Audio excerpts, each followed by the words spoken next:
Hello there, my name's Card, and here on my YouTube page, I like to share things I've made. Today, I wanted to share this novella I wrote a little while ago. It's called People Mover. With some help, I've had it turned into a little audiobook. And I just wanted to give something of a short introduction before we get into it. You can either listen to this first, then hear the story, or if you want, you can do the audiobook first, then come back here. If you'd like to skip straight to hearing it, feel free to jump to this time in the video. And if not, we'll get there soon enough anyway.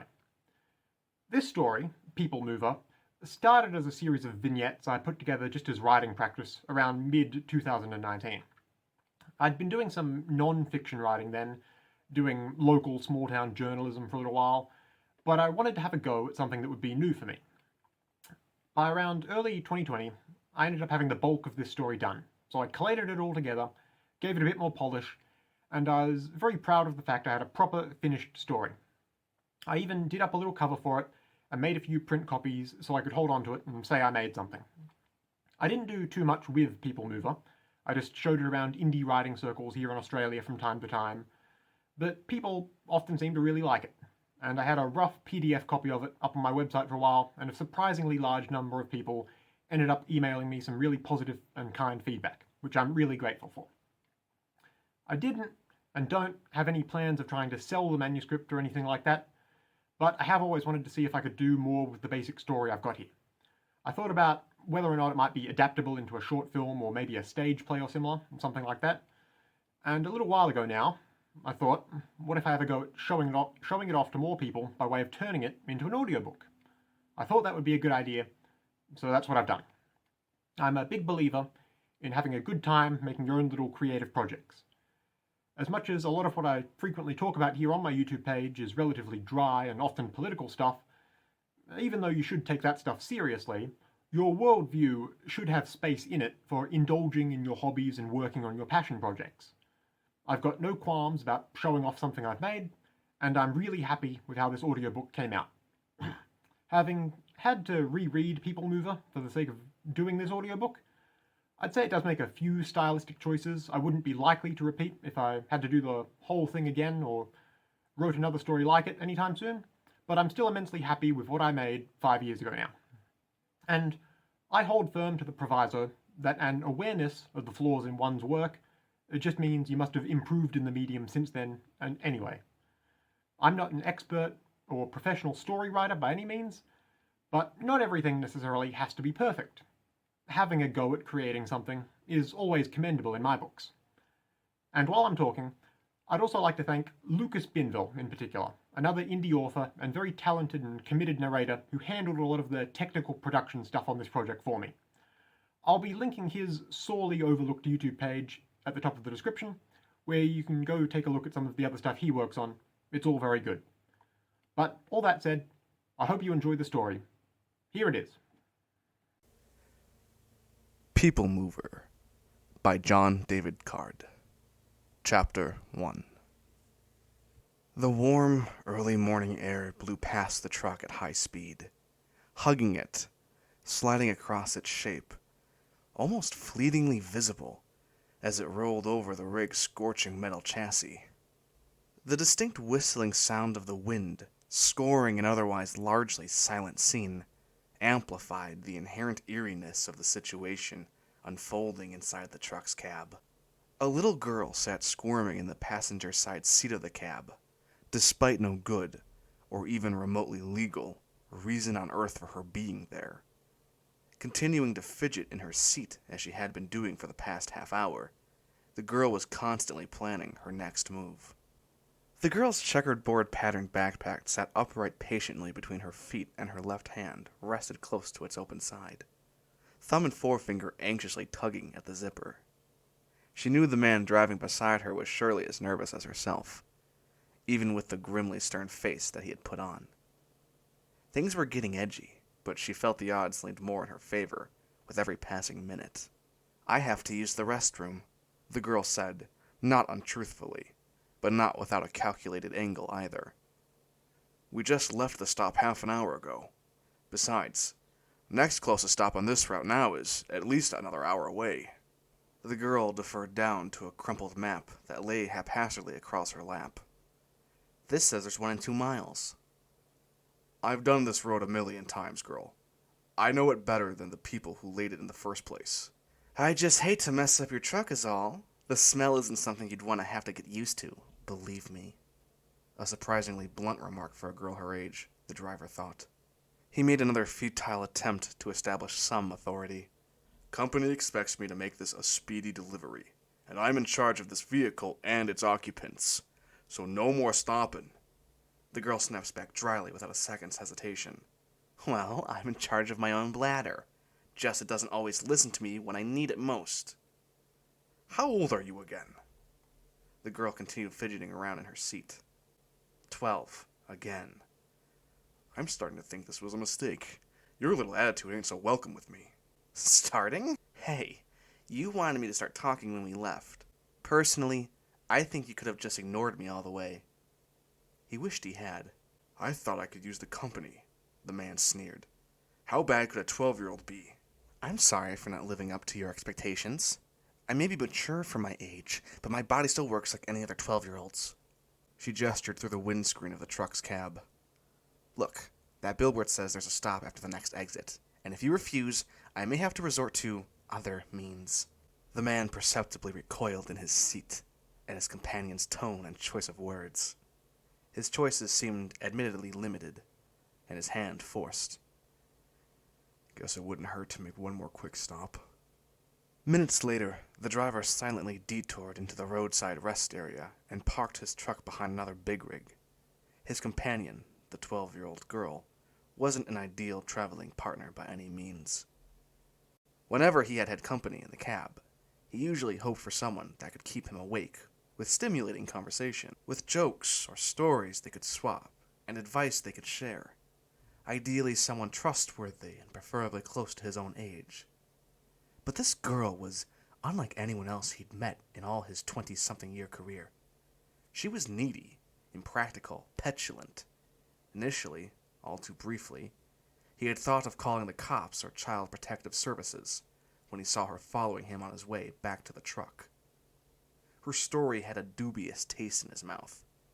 Left alone by her parents in the early morning fog outside a trucker's inn after she wouldn't stop crying in the car, sounded ridiculous. It didn't add up, and he didn't need to take on the responsibility of handling her. But he felt concerned, and a sense of guilt, or misplaced responsibility, was making ever larger strides in his conscience. He kept questioning himself, making up theories about what a girl of only 12 years could be doing hitchhiking, apparently so far away from home. Eventually, he surrendered to his curiosity, and with perhaps too much empathy creeping upon him, he decided against calling the authorities, at least immediately. First mistake. He knew the risk was high. The police probably wouldn't believe either of their stories if they happened to get stopped by highway patrol out here. He had quickly trawled through the consequences in his mind, weighing up the possibilities. How simply far-fetched the girl's story seemed wasn't making the decision easy. But the tears streaming down her face and the despair in her voice managed to tip the scale her way.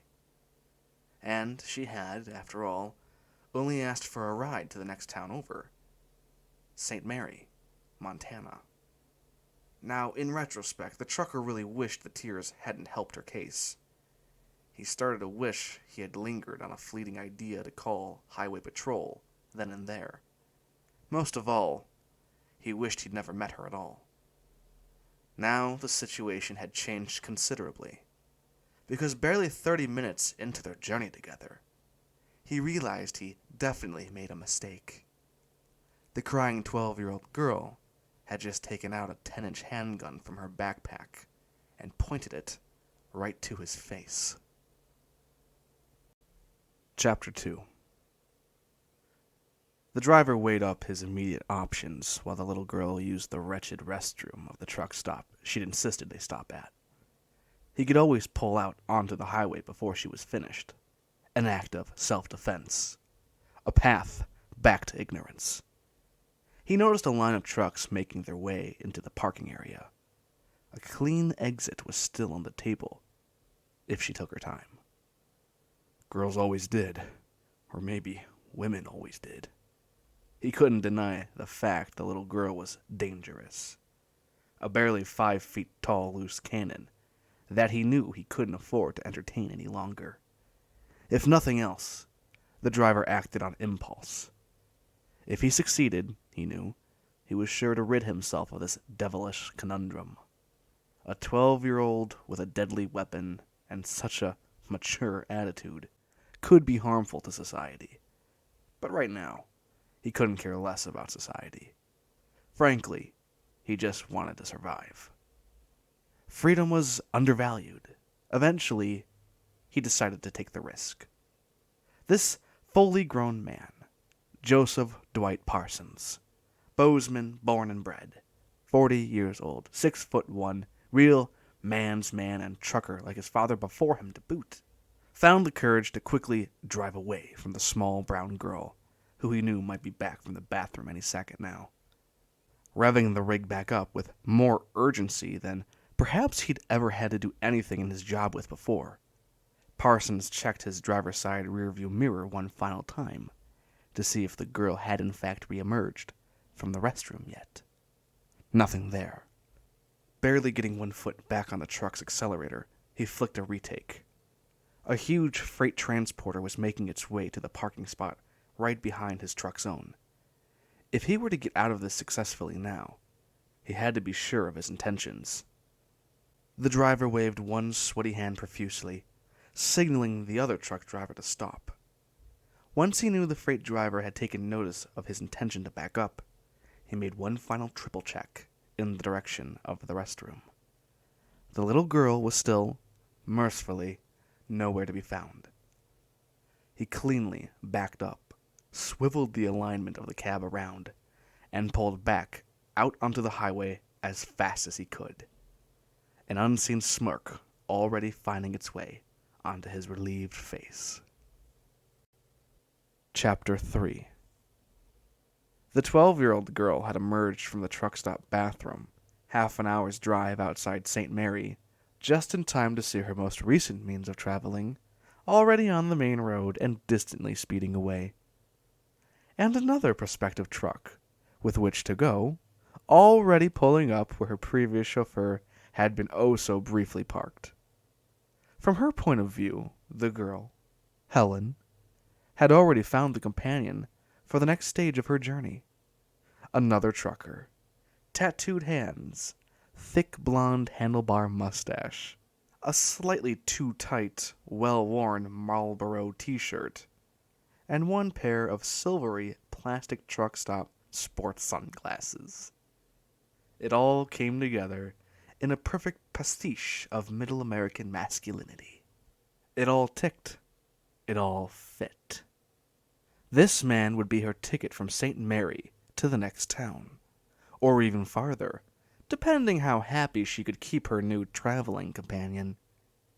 She could have almost been there by now, admittedly, had it not been for the nerve of the driver who she had left the truck stop restroom just in time to see driving off. How selfish of him. How smart. How pragmatic.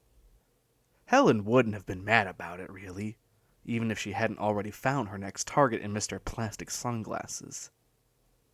Before she set to approaching him, she first fiddled around in her backpack and did a routine check on her most cherished possession. The weapon was still tucked away under a few spare pieces of clothing. It had been very helpful, the gun, to install fear and doubt. She could accomplish much more with it than any girl of her years should normally be able to, just by making it conspicuous. Fear instigates a recklessness in humans, and this reckless panic enables exploitation. Ready, Helen approached this new trucker and repeated the plea to get her out of here she'd used on her last trucker almost verbatim. Almost as though he himself is playing along to the same script in Helen's head. Mustache and sunglasses reacts with the same earnest unease and concern. So how did a girl of your age get here unsupervised anyway? My parents left me here, I think about an hour ago, as punishment. They do that some days, whenever I become a burden to them. That's no reason to leave a child alone. Are you sure they aren't coming back? If it's like last time, I'll be stuck here for at least until the sun sets. Maybe I can call the cops and let them know. Or, please, mister, I only need to get to the next town. Hey, I'm really sorry, girl, but I'm doing a job here, and I won't be stopping for the next 8 hours once I get going again. Perfect, Helen thought. If he was driving that long, he was most likely crossing the border, or at least getting very close to it. That's exactly the route she wanted to be on, and the quickest possible way she would get to her final destination. And to make the most of this very fortunate turn of events, she once again had to pull out every possible measure of emotion, drama, and pity she could muster. Something she absolutely hated doing, but something that undeniably got results in terse conversations like these. You're my only way to get back home, and I'm really starting to get scared nobody's gonna help me. That's because nobody wants to get into any trouble, the trucker let out. The sudden and unusual nature of the situation he now found himself in had reduced him to verbalizing thoughts almost as soon as they appeared in his head. A common side effect of trying to communicate while under pressure. The protracted pause after he let those words escape, however, made Helen realize that this man might prove yet to be a tough rock to crack completely. Now, the truly dramatic part had to begin. She put her head down and shrunk into the fetal position, snorting and making liberal use of her ability to practically cry and demand. A classic move for deception. This worked almost embarrassingly easy. Helen knew that would be the act to seal it. The trucker reflexively averted his eyes away from directly looking down at the little girl and started to address her, as if really trying to convince himself. Look, kid, I think the best way to help you is to call the police. But I don't just want you alone here crying till the time they get here. So I'll drop you off at the next accessible spot because you're not waiting around in a parking lot all day. Then you're on your own from there. Helen feigned an immediate gratitude, just as quickly as she'd begun crying. Thank you so much, mister. I really do appreciate it. Easy. A little crying, and these macho types always fold. Chapter 4. Your parents usually treat you like this? No. Sometimes. He waited for her to continue. Once he realized she wasn't going to talk, he tried to interest her in some food. Have you eaten anything? Would you like a cookie? What kind? I don't know. It's got the cream stuff inside. Okay. Helen had always tried to be prudent when it came to accepting food from strangers. She heard all the PSAs, but wasn't above taking a free snack. Especially whenever she didn't know for sure when or what her next meal might be either. In the 10 minutes or so she'd been in his truck's cab, she studied the man to a considerable extent. She had to be careful. An honest facade engulfed every person in the world, like herself. Everyone has something hidden, some dark place they wish they could never visit. Still, it was hard to find any real fault with him as yet. Besides, her driver was already one-handedly taking the cookies out of their store-bought pre-wrapped sleeve tray. Safe, and very welcome, she concluded. You're not much of a talker, are you? Asked the driver, quickly munching down one of the cream-filled cookies he presumably kept in his cab for long-haul trips like these. I know I tend to get on people's nerves when I talk. One of the most honest things Helen said all day. I've got nerves of steel, Helen's latest driver spat out enthusiastically. He realized a split second later he might have used that term wrong. But tell me about your folks. I've never heard of such careless behavior in my years of parenting. You're a father? Helen asked. She tweaked her tone ever so slightly to sound like she was actually interested. Yeah, I've got a son. Just turned 18. Hard to cope with at this age, but I guess you have to let him be. Adolescence can be tough. Helen knew what he meant. She had an older brother who whiled away his time smoking and drinking with his friends out in the woods. Their attitude isn't worth paying too much attention to, she flatly said back. How'd you get to sound so smart?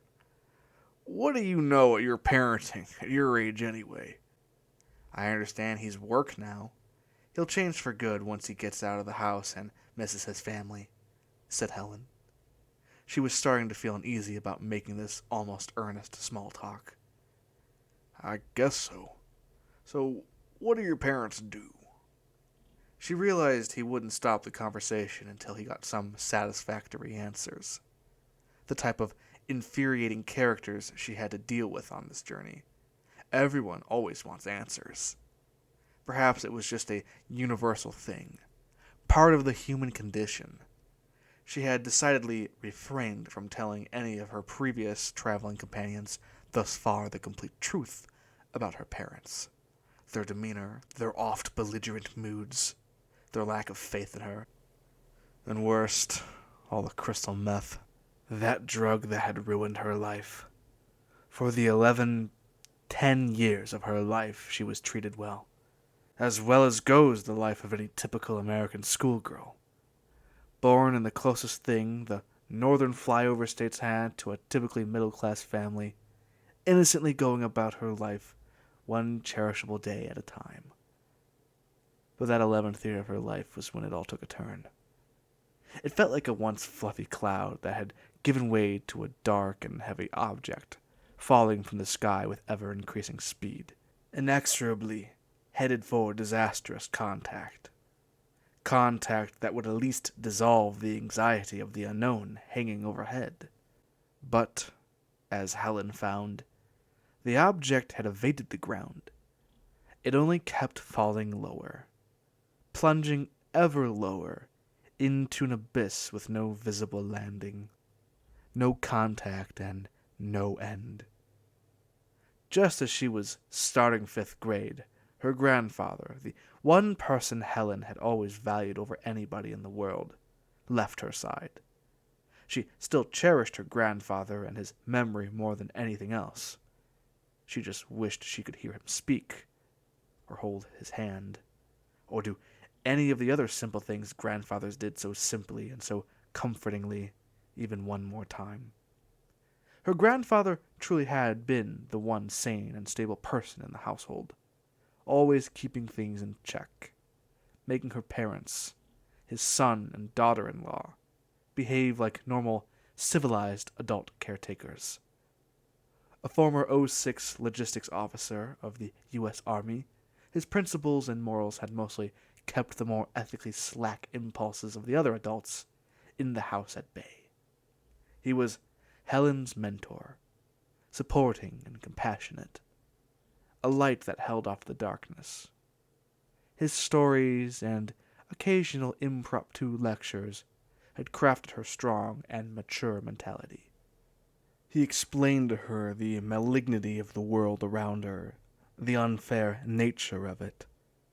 He taught her that all human beings are their own worst enemies, and it is within one's own best interests to always do their utmost to avoid harm. All the negativity and downright evil in the world was not what mattered in a magical oasis of clear-headedness and practical thinking. With his teaching, Helen had created a mental barrier of strength, a shield protecting herself from utter madness. He often prepared her for the possible worst and a desirable best in the same breath. The house Helen grew up in was now a wrecked mess and reeked of sickly sour fumes. Her parents had no friends, and Helen was certainly not going to invite any of hers over either, if they even thought of coming. A sizable inheritance from her late grandfather had helped her parents survive, without getting off the couch for a real job. All they needed now was an occasional food run from the nearest town pump convenience store, and their home-style hardcore chemical stimulants to keep themselves excited. Her only other remaining family, her older brother Anthony, was more or less following suit. News of her parents' descent into the throes of junkiedom had quickly reached the ears of Helen's wily and awfully judgmental classmates. Never much one to be subjected to any special attention at school before her grandfather's passing, Helen now became the latest target of the school's rumor mill. She held the distinction of being the loner kid from a bad family in the eyes of her grade school peers, until her final day of attendance, which just so happened to also be the first day of 6th grade the subsequent year. Helen never went to school again after she realized it would never forget. And her parents just plain didn't care. Chapter 5. Helen finally addressed the trucker's question. My dad's a soil technician on a ranch out here somewhere, she said vacantly. Perfectly mundane, perfectly believable, completely false. Not bad. If he works, he must be able to put food on the table, the driver said, munching on the last of his second cookie. I guess. Helen found herself yawning for a good 2 seconds. As if willing herself tired in the moment, she turned over in her seat, still upright, with minimal explanation to her driver. I have to go to sleep. All right. Well, I'll wake you shortly when we're at your stop. Immediately dormant, Helen began to envision Mount Fairweather, the peaks, the hike, the view to be had from the base of the mountain, let alone the top. Rough-hewn triangles probing the slate-gray sky. The genteel contrasting colors of snow, rock, and ice flow underneath. It was a spectacle to behold. Tasuthan, she knew locals called it. She had dreamt about it countless times before. A magnificent stretch of land, in all its beauty, setting itself apart from everything else within Glacier Bay National Park. Yakutat, Alaska, with its sheer height and magnificence. It was one such dream which had first installed the confidence in Helen to embark on this journey. She had devised a carefully laid out strategy with contingency plans for every possible scenario. Among other things, her plan involved stealing, a malicious activity, something she once never would have thought of doing, ever. It had gone against her grandfather's principles. But she knew that at her age, she couldn't find work, nor was she going to be lent much money by her parents. And she was determined to do this now, at this age. And above all else, it was a way out of the dreadful environment she was confined to. She found solace in the fact that stealing a bundle of loose cash from a stash of her parents' drug money could be euphemistically called a loan. She could try to give it back once this was all over, once she returned as a wiser person. Any real guilt in Helen's mind over taking their money was easily tamped down anyway. It was all Grandpa's money after all, and he must have left some of it for his granddaughter. And then there was the gun, her most faithful companion. A sordid apparatus of death, destruction, and intimidation. Helen knew where the gun had been hidden. She had tracked her burnt-out father's movements for weeks to gather his habits.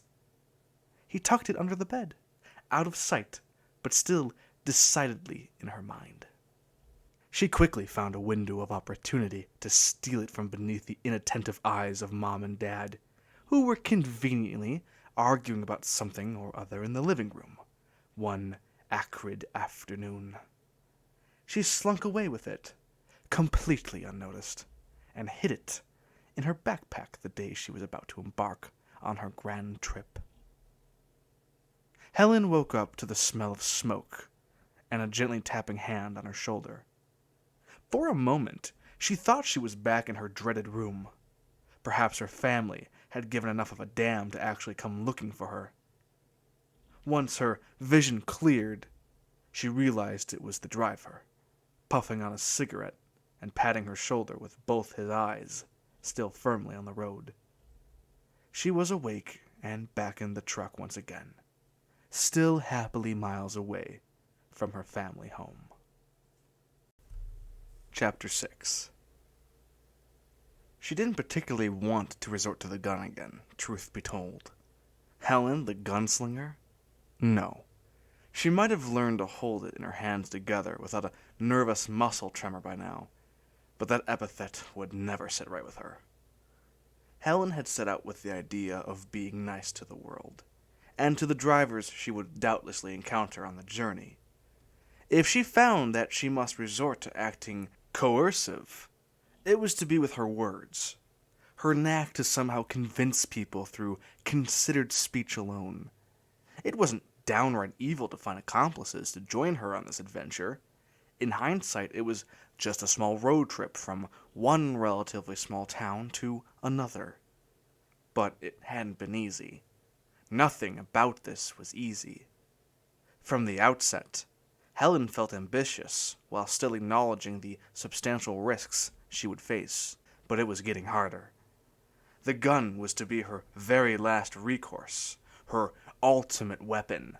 A skilled show of handling it and an appropriately threatening choice of words could make any sensible person paint themselves vivid mental pictures they never thought they could. But she'd had already made use of it once with the last driver. "Okay, your safe stop's just coming up next," the trucker croaked, mouth dry from the day's heat and his smoke. He also seemed as if he was trying hard to stay awake after an already considerable long shift driving his rig. Great. Back to hell as I know it. "Hey, if you were a grown-up, I would have tried to make sense of this life to you. But you're too young to see it now. Just know that no matter how bad things seem right now, it'll always pass eventually." Right. Where are you heading next? "I'm heading across the border, then on to Calgary after that."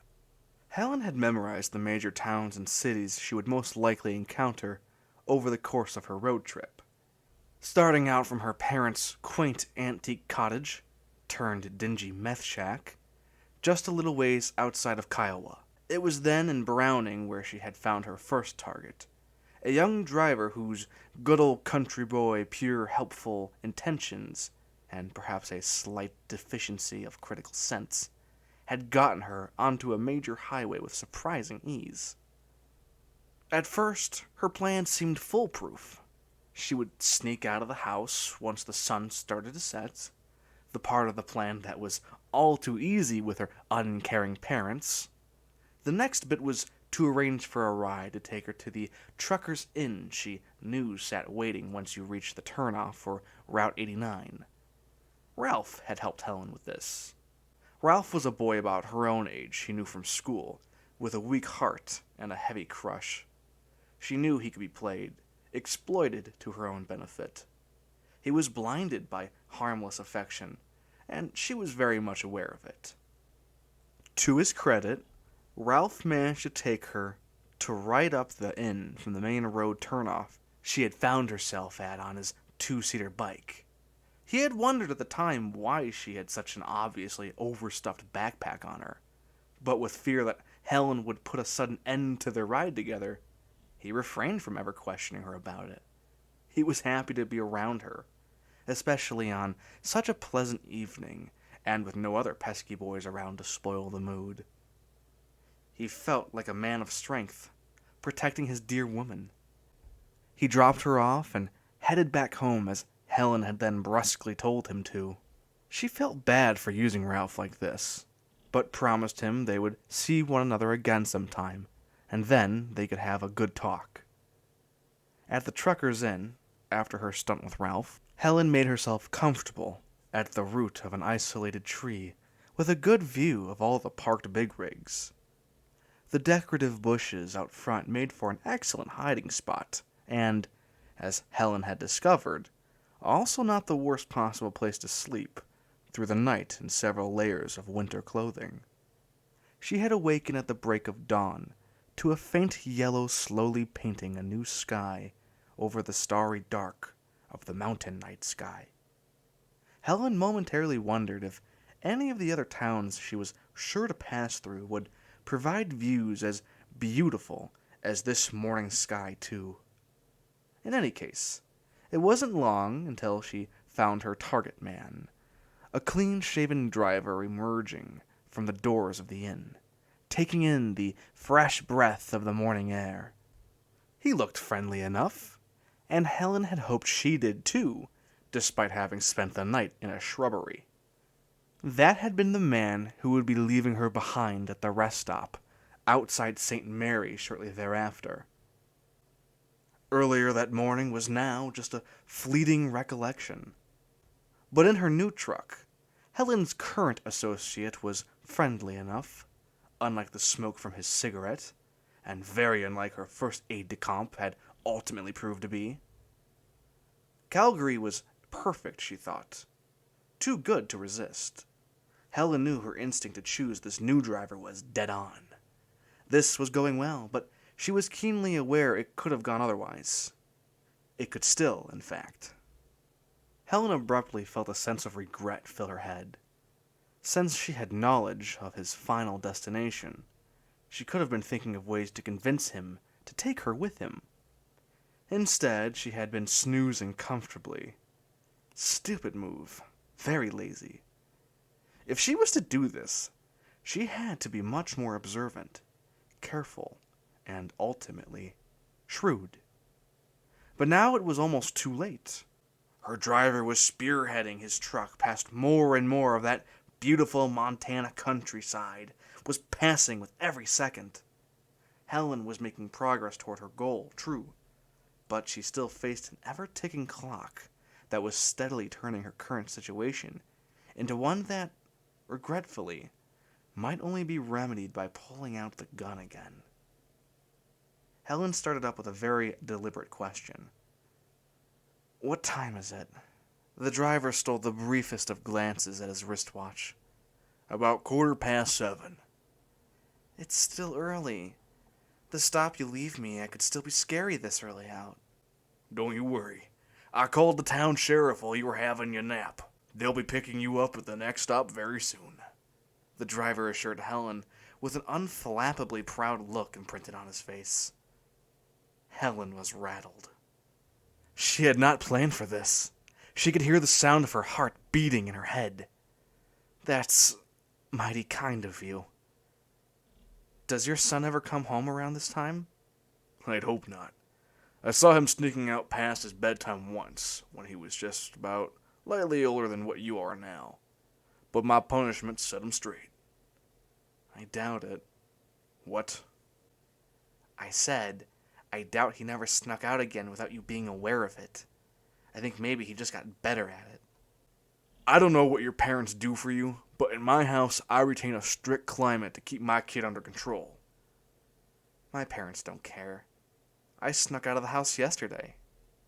"Wait, what?" Helen explained her story from the start, carefully avoiding the part that involved the gun.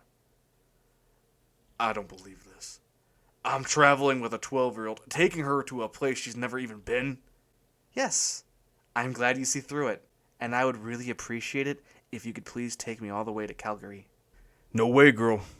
I don't want nothing to do with you anymore and no trouble. I am handing you over to the sheriff." "Look, sir, that could land you into a lot of trouble," said Helen, realizing it might be no use trying persuading a lost cause. "Yeah, right," her driver remarked sarcastically. "There may already have been a missing child alert issued by my family. If you take me directly to the police, and I frame my story in such a way that makes you look like you have been using me from the start, I don't think it would be very well received. And you don't have much time to think about it." "Hey, I haven't done anything wrong here, so except pick up a stranded young girl randomly at a truck stop and try to leave her at the next one? How do you think the cops will read between the lines?"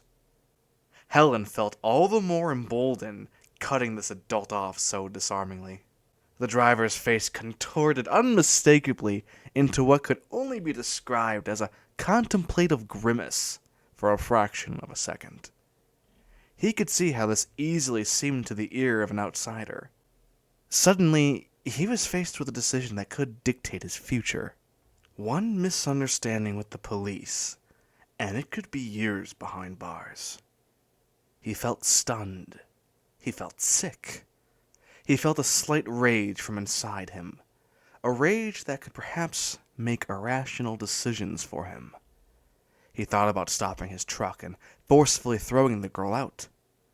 He chided himself inwardly. "Look, this isn't a game I want to play. I have dealt enough with your rubbish." Helen continued, "I promise, I won't be a pest. I simply want to be dropped off at your destination." "We'd have to cross the border. No way in hell am I dealing with that with you." "I'll deal with that. Just do as I say." "I am not dealing with the goddamn border police. That's a whole other thing.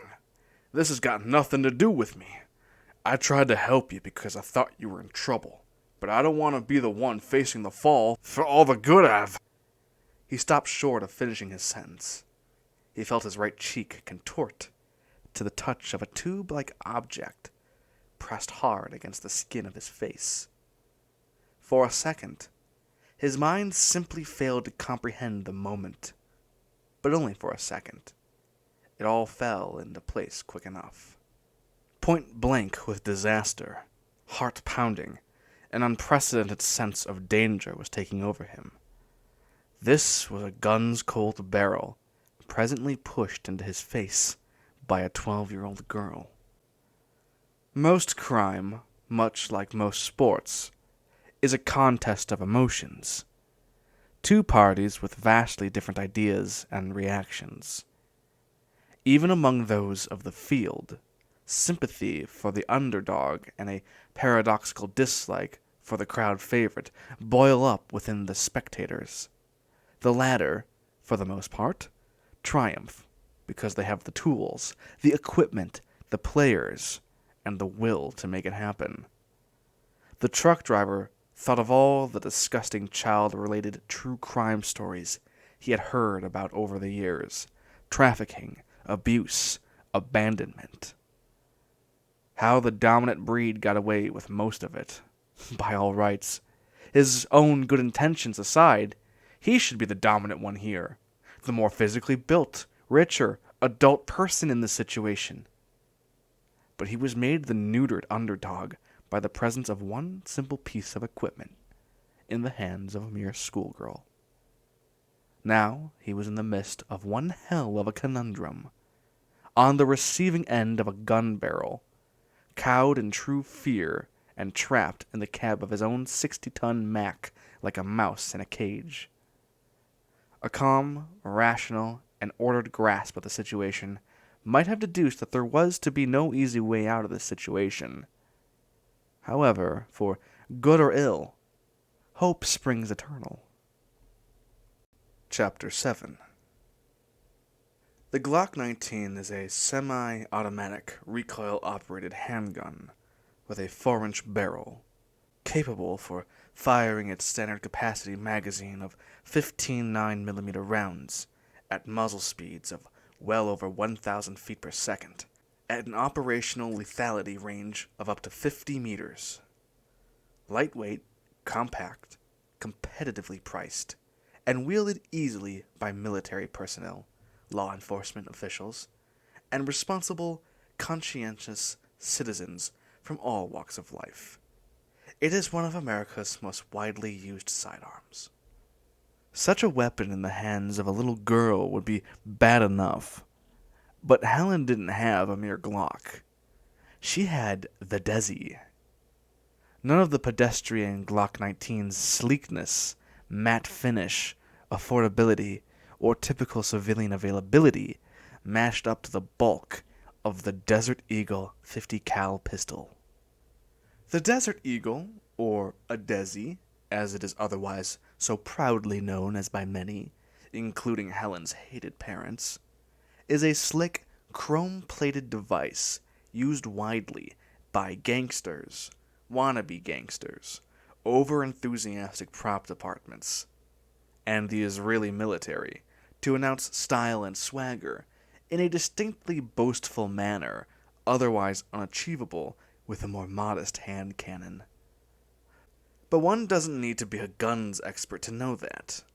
In any case, it's another handheld launcher for a small metallic missile that's made to travel fast, pierce the air, and only ever stop once it makes contact with another entity along its path. Often, a human target. Truthfully, very little good was ever envisaged by anyone behind a Desi. But curiously, it also happened to be what Helen felt connected herself to her late grandfather the most. Once again, the family Desi was being held in the sweaty 12-year-old palms of a little girl, who had it squarely lined up, point blank, at the visibly bewildered face of an unlikely traveling companion, a truck driver she hadn't even bothered to yet learn the name of. The gun's half-inch wide barrel all but touching the driver's 14-hour stubble. So close to its target, the bullet inside would never see daylight. "Pull over. Now," Helen said with the utmost sternness in her voice.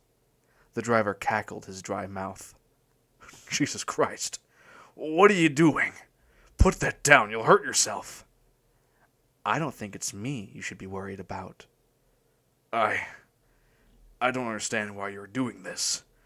Put it down and we can talk." "We can talk either way." "What do you want me to do?"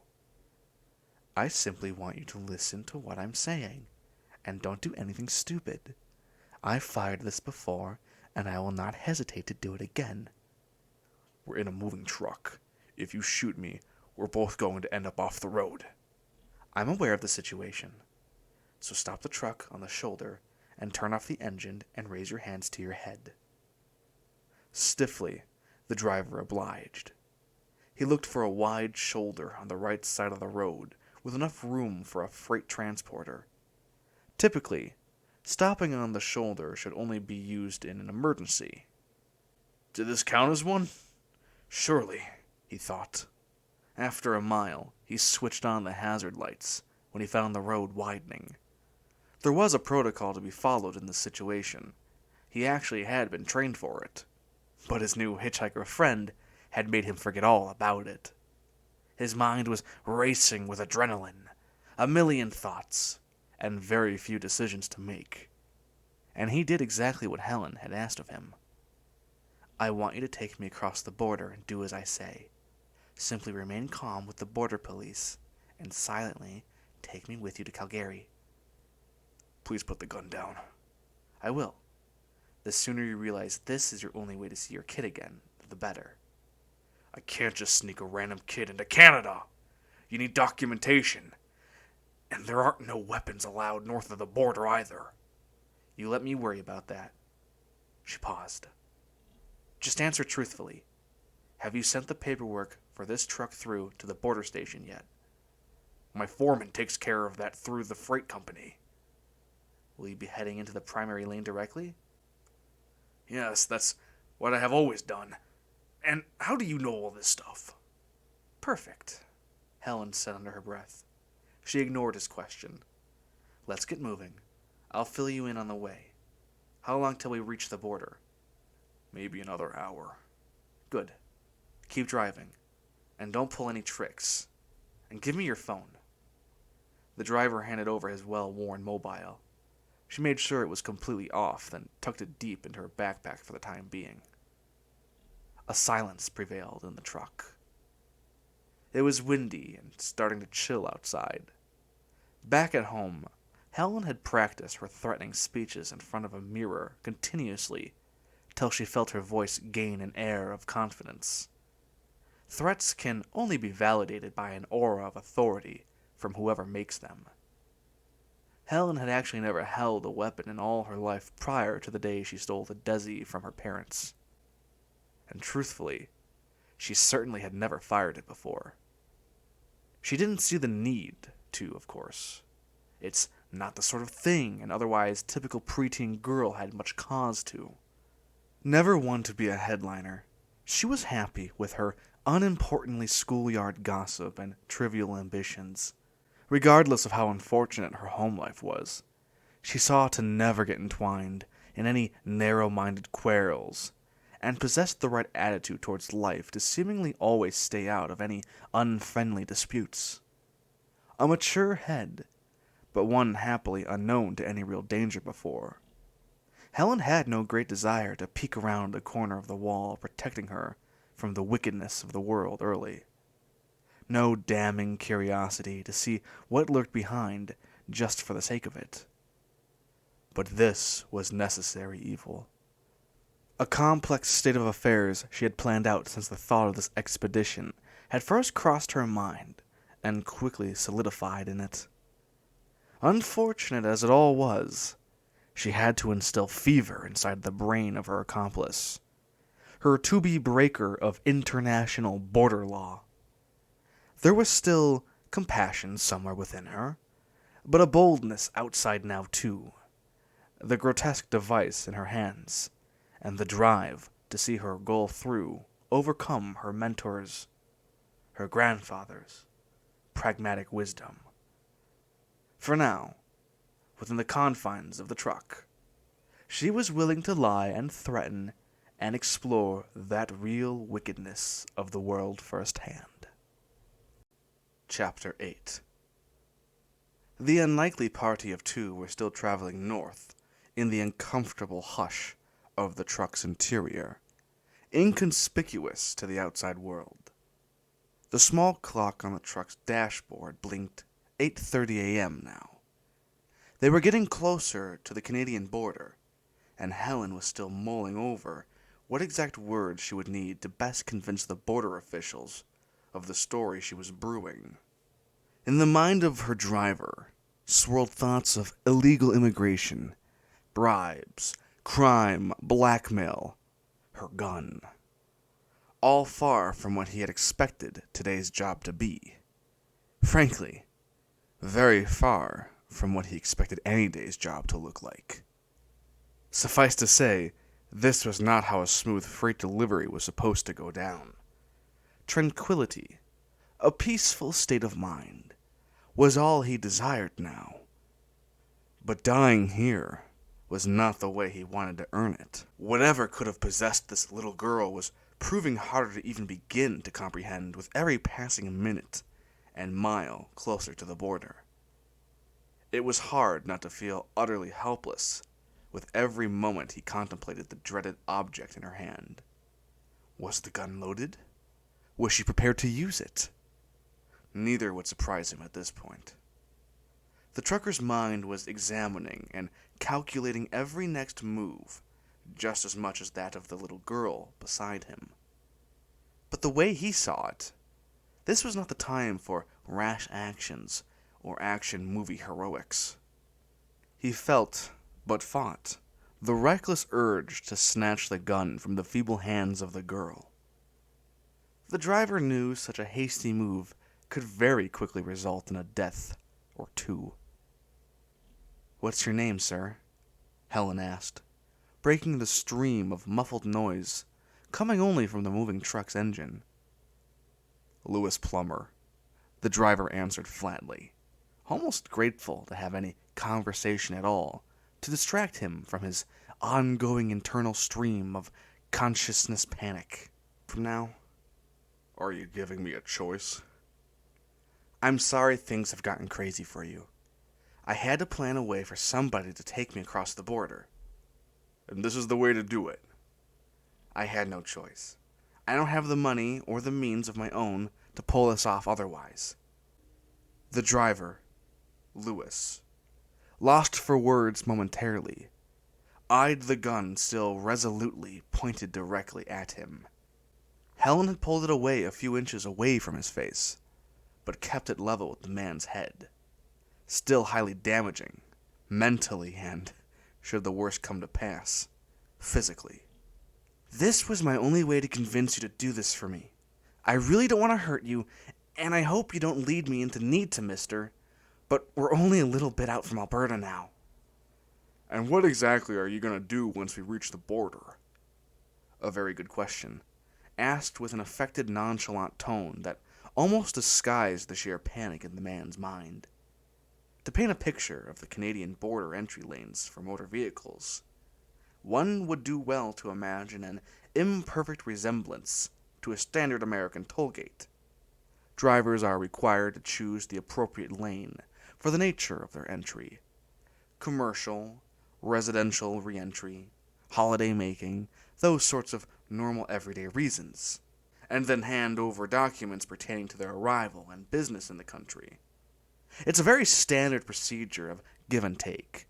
But, like any area crawling with men and women in blue uniforms, or perhaps even RCMP Mountie Red, there are necessary restrictions and little formalities to follow. And the whole process is only made needlessly difficult by hesitant and jittery answers. For licensed and bonded truckers like Mr. Lewis Plummer, the paperwork to cross the U.S.-Canada border can be sent beforehand, and with the help of a customs broker, a process which allowed for a smooth crossing and minimal interruption. The bill of lading, a customs invoice that dictated the value of a vehicle's load in both American and Canadian dollars, as well as an electronic manifest provided by the broker, together all generally made for effortless international travel between the lower 48 and the Great White North. For the sake of convenience and the operation of an efficient business, Lewis's manager back at the freight agency had of course seen to it that everything necessary had been filed as required beforehand, and usually these documents ensured Lewis's easy entry into and swift departure through a primary commercial lane. Much to Helen's imminent chagrin, however, the unexplained presence of a little girl such as herself in the truck's cab would very quickly draw the eye of an inquisitive customs officer that the pair was now slated to encounter within the next half hour. Chapter 9. Starkly barren land greeted travelers on either immediate side of the border, as if the innate vitality of the countryside itself had been cleared away to make room for this customs checkpoint. A few houses, all of which looked abandoned, sat a stone's throw away from the main road. Houses with hanging clapboards, rusted metallic roofs, brownstone chimneys, and peeling timber walls that bore absolutely no signs of life on the exterior. The weather became more and more pessimistic with every minute of the morning that passed. Not merely gloomy, distinctly pessimistic. The yellow dawn had given way to a fog-filled mid-morning that made anything 50 feet away little more than another indiscernible blur in the chilly haze. 2 glimmering dots of light, and the silhouette of the customs and immigration checkpoint slowly emerged into view just ahead of Lewis and Helen. Their truck wordlessly welcomed into the end of a long line of matching vehicles. Little over half an hour feels like a day, but the pair eventually reaches the front of the line. The time had arrived.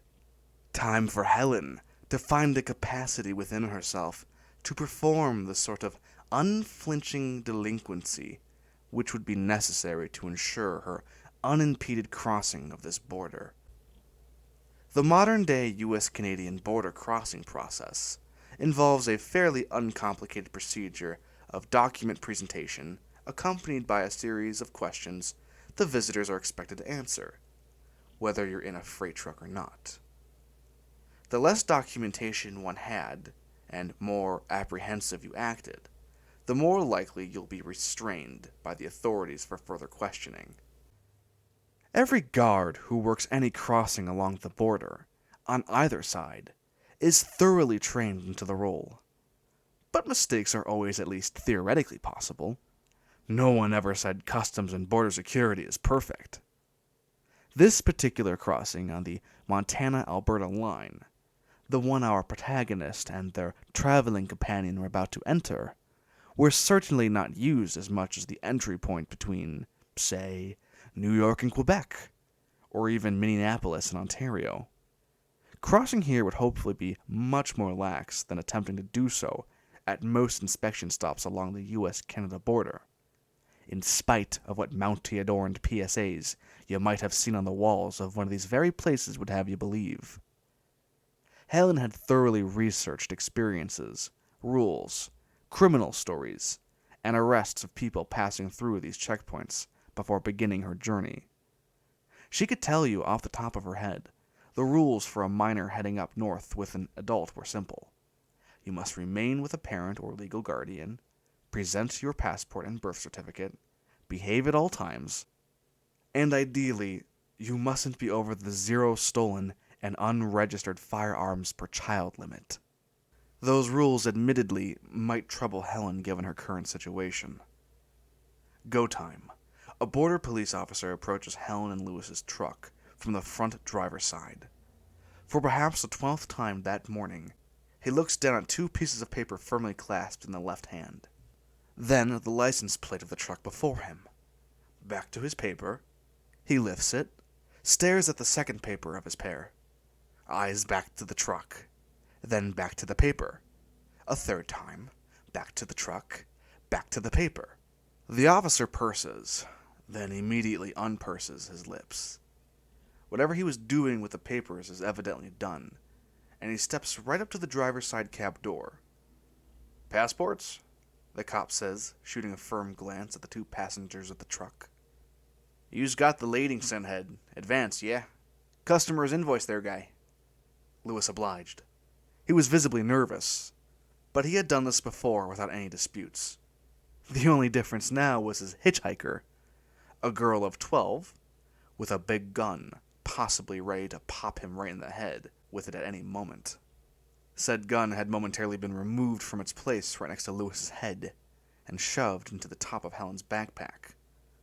But the threat it posed hadn't gone anywhere. Knowing that the weapon could be back at his temple within a split second, Lewis had figured that the safest way to go moment to moment right now was to follow the girl's lead and not needlessly rock the boat. Although, unbeknownst to Helen, he was about to be presented with a small window of opportunity, a safe chance to explain his situation to the law. "Looks like your invoice is in order, Mr. Plummer. May I speak to the passenger, please?" "Yes, officer?" Helen said, her heart instantly pounding. "What is the purpose of your visit?" "I'm visiting my aunt. This is my uncle right here." "I see." The guard's expression showed absolutely no signs of change, and he proceeded to not say anything for the next 5 seconds. Then he cleared his throat and resumed addressing the girl. "As you are a minor, you are required to have a guardian to enter this country. Assuming this is your guardian today, I will not be able to allow you into this country without proper documentation and authorization from your parents." "Yes, officer. What documentation do you need?" "I will need a declaration that your parents are expected to provide for your travel. I will also need your birth certificate." "Sure. Give me 1 moment," recited Helen, just as practiced. Helen bent down and rummaged through the belongings in her backpack. This was the first step into fooling the border police. A toothless ask by them that she was prepared for. At home, her preparations had made her think of every possible obstacle and pressing scenario. This was by far the highest wall she needed to jump over, but she was ready. All she needed was a forged signature on a printed template of words, easily found with one internet search. Border Access Entry Letter for Minors. In her effort to find the pieces of paper she had thrown into a laminated envelope, tucked away under a change of clothes in the bag, Helen almost forgot about the giant gun she left at the top of the backpack. The foolish work of a multitasking head. Her trembling fingers found the necessary envelope. A few seconds later, while she was pulling the documents out from the bottom of her bag, Helen suddenly became fully aware once again of the gun and her hostage. She shifted her gaze over to the driver, but it was too late. Lewis was clearly moving his eyes and brows profusely at the officer, shaking his head with obvious intent, gesticulating wildly but silently that something was wrong. This was his fortunate window of opportunity. Helen felt her heart's beating redouble in her chest.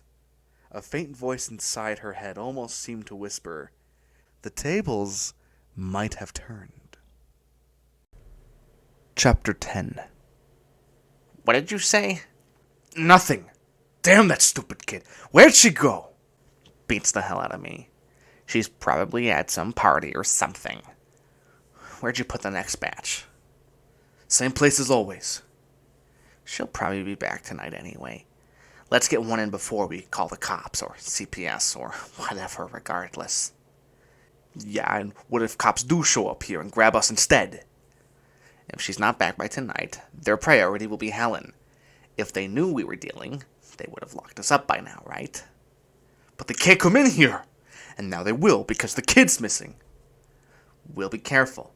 If they want us locked up, they need probable cause to enter, because we ain't letting them fuck up our operation here. So stop being paranoid. Yeah, the hell we aren't. I'll go get the crystal. Bose and Anna Barenhurst. They complemented each other perfectly in a relationship only they could comprehend the actions of more often than not. They were at war with sanity itself, with only a future of unrestrained base instinct and self-destruction waiting to happen. But they didn't care much, and neither did their progeny. Their youngest, Helen Barenhurst, was currently far from the reach of these cretins, but right in the midst of a self-manufactured problem of her own. "Uncle Lewis?" Helen said. Lewis immediately shot a glance at her. He knew he had been discovered. Worse still, his beguiling plan to get the attention of the officer might have been in vain, he thought. A risk that hadn't paid off. His mind ran the full gamut of human emotion, from the glee that he'd perhaps passed his message on, to thrill, to regret, to danger, and now a strange guilt. He looked into her eyes with dilated pupils, ready for the inevitable. But Helen had other thoughts. She slowly shifted her gaze over to the border police officer and stretched her hand out to pass over a wad of documents she'd pulled from her backpack. The Desi was stuffed back down deep as it could go into Helen's bag. The agent looked over her papers just as he had done the truckers.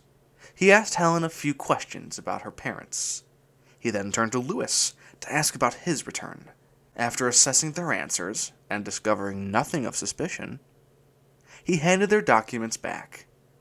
Everything checked out, and their answers were perfectly normal. But hidden behind the bored mask of any professional border security document checker was a person who was trained to recognize the slightest guilt in an individual's face. The border agent had picked up on Lewis's skittish behavior, and he already knew his next move: to check the contents of the truck. A move not particularly welcomed by Helen, but something that, on at least this occasion, Lewis couldn't be more pleased by. Lewis pulled his truck around to a parking bay adjacent to the checkpoint, as directed by the guard. Helen had to resort to Plan B. "Do as I say." "I already am." "Shut up. Don't play me. I saw you signaling the officer. You're lucky I didn't shoot you," Helen said, straining under her breath to keep her words down as best she could. "I don't want anybody dead. All I asked for is a little favor. But now you've gone and left me with no choice." "You have to understand your time is up. They're going to interrogate us separately, and they're going to find the gun. I can prove my innocence, but you can't. I don't know what you think you're doing, but this is over. No, listen, you're going to do exactly as I say." "I ain't doing anything." "All right then," Helen said curtly. While the pair had a moment without a customs agent right next to them, Helen awkwardly jammed the sidearm inside an old, empty double-large styrofoam soda cup, which sat stickily in the truck cab's passenger side door cup holder, alongside a small pile of empty cookie sleeve tray wrappers from some long-forgotten previous road trip of Lewis's.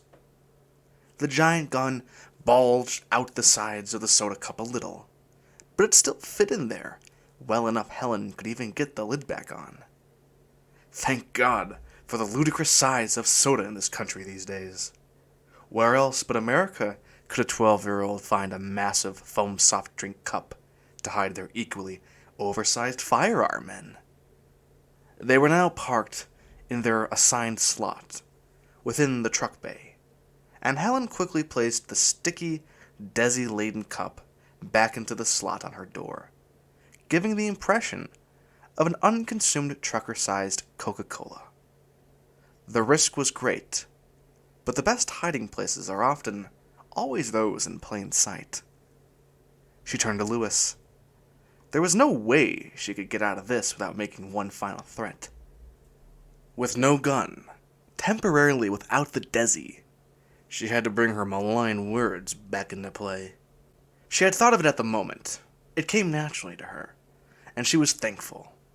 An idea that was almost certain to successfully coerce him.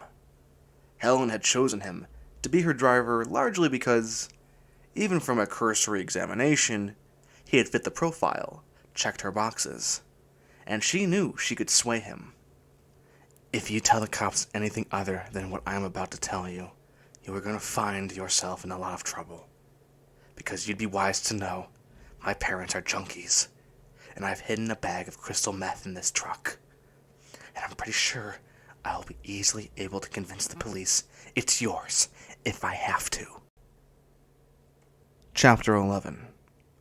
A different customs officer than the one who'd inspected the truck's papers directed Lewis to open the cab's doors and lead him through a door to their immediate right into the border security complex.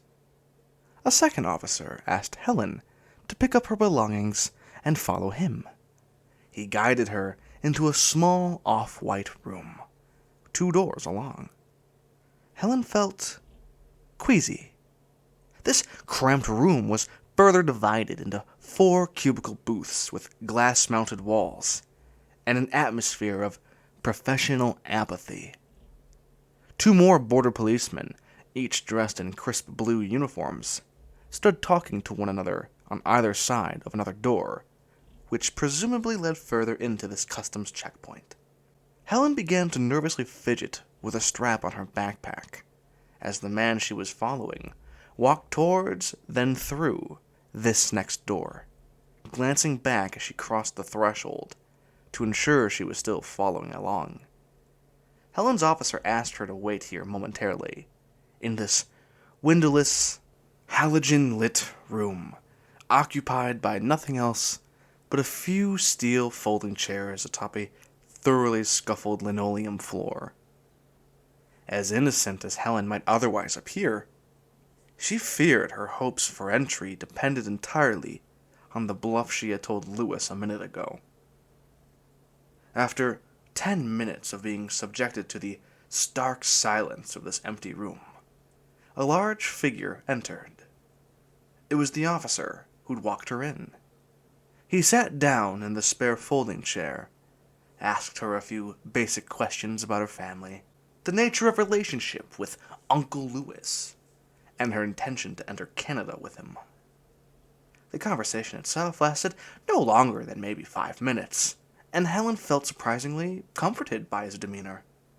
He was professional, but a little apprehensive, giving off the impression that perhaps he'd never interrogated a 12-year-old girl before. This made it all the easier for Helen, who for the past 24 hours had largely flourished of the unease of her company. She managed to continue successfully pulling off her innocent schoolgirl character for this austere-looking, but as it turns out, surprisingly affable man. After that handful of easily answerable questions, The officer left the room and asked Helen to stay put for a few minutes more, until they cleared her uncle. Though glad to be done talking, Helen figured that if the same questions were put to Lewis, she just had to hope he'd lie for her, and lie with enough confidence to not get the both of them in very serious trouble.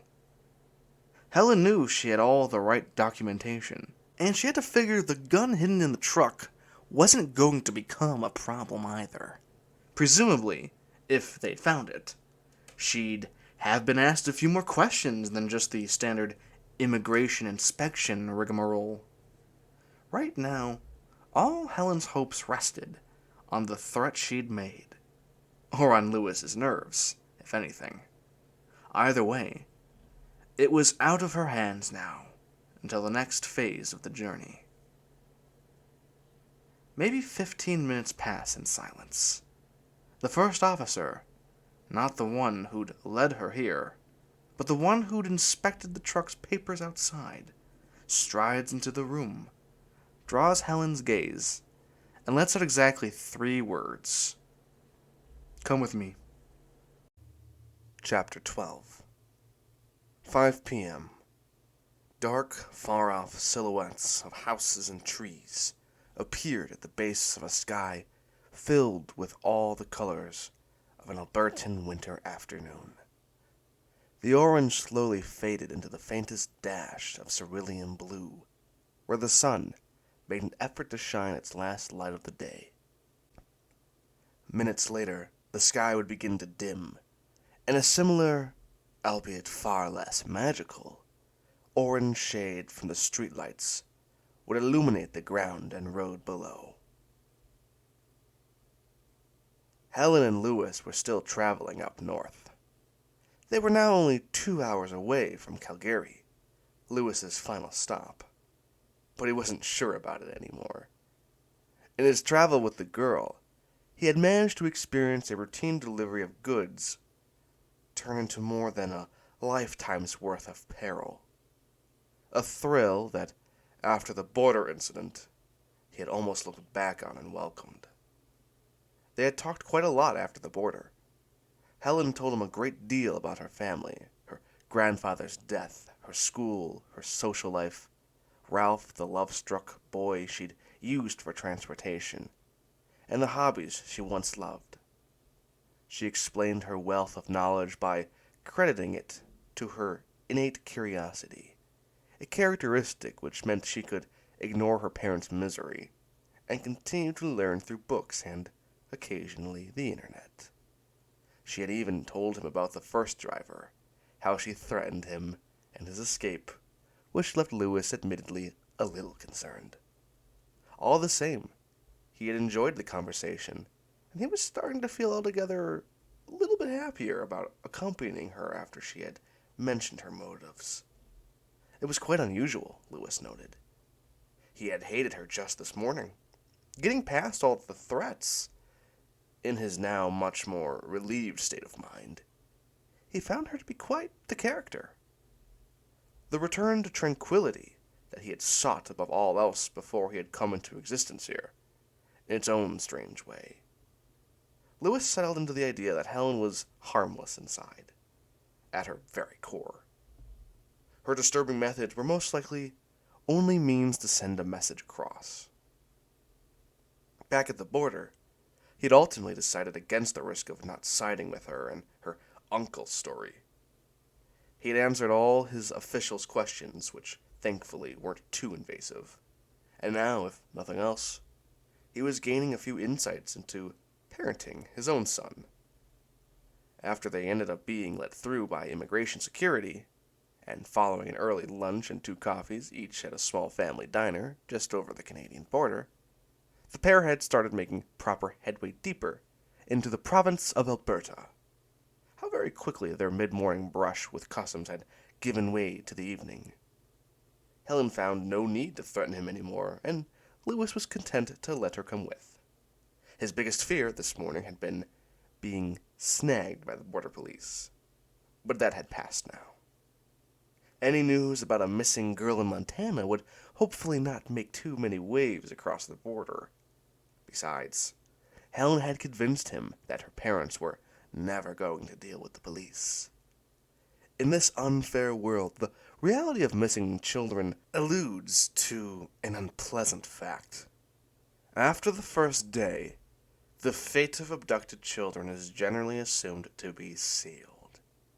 Hundreds of children disappeared every day across the globe. Another sad truth many people still seemed almost willfully ignorant to.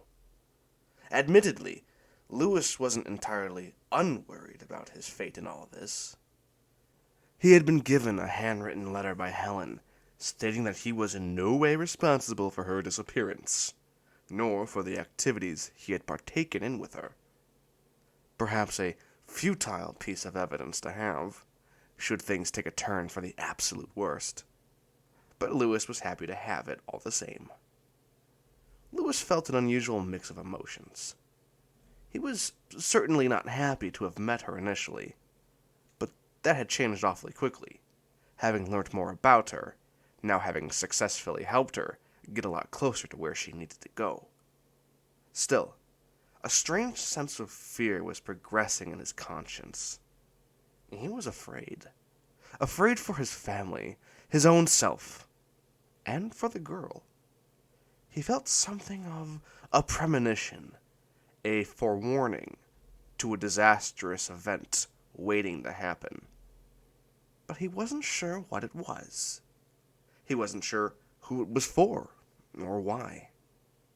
He looked over to Helen's seat in the cab of his truck, and saw her happily mouthing along to the unfamiliar pop music, gently emanating from the radio. Her brash attitude and on-demand intensity truly interwoven with an innocent soul. And Lewis hadn't forgotten about the crystal meth apparently hidden somewhere in his truck. But for now, that didn't worry him. In the back of his mind, he couldn't shake the smallest feeling Helen would find trouble, and he would be heavily responsible. On the highway ahead, a distance marker read, Calgary 15. Chapter 13. Mankind's impulse to create and invest is built-in, hard-coded, essential. There exists an innate human desire to see one's current limits surpassed. Some of us sate this impulse by making novel machines. A machine invented in the hope of making life easier, lazier even. From the invention of the wheel right through the next generation of cars that might theoretically drive themselves, practically all inventions are created in the hope of satisfying the same desire, the desire for comfort. Such inventions have made progress through the ages of man as we know them possible, each era of history constantly improving an already existing concept. Here, hitherto, in a particular unnatural state of affairs, two machines have played a significant role. A gun, the Desi, had served one purpose, and the truck Helen had spent the best day of her life in served another. Lewis's faithful Mac, that she had commandeered to serve her own needs. A truck she was about to step out of, and never see again. A battle of wits, won with the help of some precise timing. A war of words. A show of strength, and an exercise in declarative authority had made the experience all the more memorable for Helen. Her journey had lasted around 2 days total now, from the very outset, and she had grown exponentially bolder within that brief period. Everything she had tried up to this point had more or less gone down according to plan 2. There had been few known unknowns, but nothing her mettle evidently couldn't endure. Helen's research had sketched out the rough plan of her journey, and the eventual reality of it hadn't turned out to be that much different. Her determined will had gotten her to Calgary now, across one border and halfway to the next. She had grown rather fond of Lewis, who had proven to be a good choice of driver. She felt sad at the thought of not seeing him again, and not just of letting go of a healthy asset. He had done enough. Any further persuasion would most likely only enrage him, Helen figured. And she couldn't use the gun again, not after what she asked of him, not after he had delivered. She had to look for new means of transportation. Can you please drop me off at the busiest street in Calgary? That's where I should be able to find travelers heading my way. I can't take this truck on a busy, narrow street, especially not at this hour. Besides, if you're looking for travelers, I wouldn't think they would waste any time on the streets. But it's getting dark already, and not too many people go too far at night. Everybody's got to sleep somewhere. The way I see it, what better place to look than around a nice city hotel? I can't win with you. Look, I have to park the trailer at a loading dock for my company. They're going to move in the morning. I can stay with you till the night passes, or you can sleep in here. That's a really nice offer, but I don't have much time to waste. Now, I need to find someone who's going straight through British Columbia and up to Alaska. That might be tough to find. You don't know how generous drunk sightseers can be. I should have guessed. I'll drop you off somewhere up near 26th Street then. You can make use of the buses from there. Sounds like a plan. But are you sure you don't want to come with me? This could be an exciting journey for the both of us. I'd risk losing my job if I did that. Unfortunately, I gotta say no. They made their way closer to 26th. Lewis stopped the truck on an almost empty street. All right, this is goodbye then. Don't get into too much trouble. Call the number I gave you if you're in desperate need of assistance. And good luck. Thanks, but I'll be fine. And good luck to you too. All right, kid, now get on with it. Helen took the phone she had confiscated off Lewis earlier in the journey together out of her backpack and silently handed it back over to him. She got off the truck and firmly closed the door behind her. She checked her belongings and waved goodbye to Lewis. As he restarted the truck, Helen remembered the meth lie and shouted over to him, I never really hid anything in the truck. You won't have a problem going back over the border.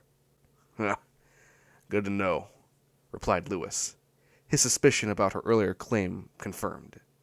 He calmly pumped the accelerator and disappeared out of sight into the Calgary night. The whole of 26th Street was lined with very tall, very brightly lit up buildings, each competing against the next for the attention of passing denizens. The entrance to a shopping arcade, a couple of cafes, what looked to be an Asian takeout place, a handful of chain outlet stores, a budget motel. Helen took note of them all, but continued walking along under the lights of the high street facade, until she came across a run of 4 or 5 bars and taverns, all in a row. After taking a moment to study her surroundings and the number of vehicles parked at the side of the road, Helen strolled up to the entrance of an old and particularly busy-looking establishment. Along the footpath, many small puddles of melty snow slush water reflected the streetlight's glow that shone down from on high.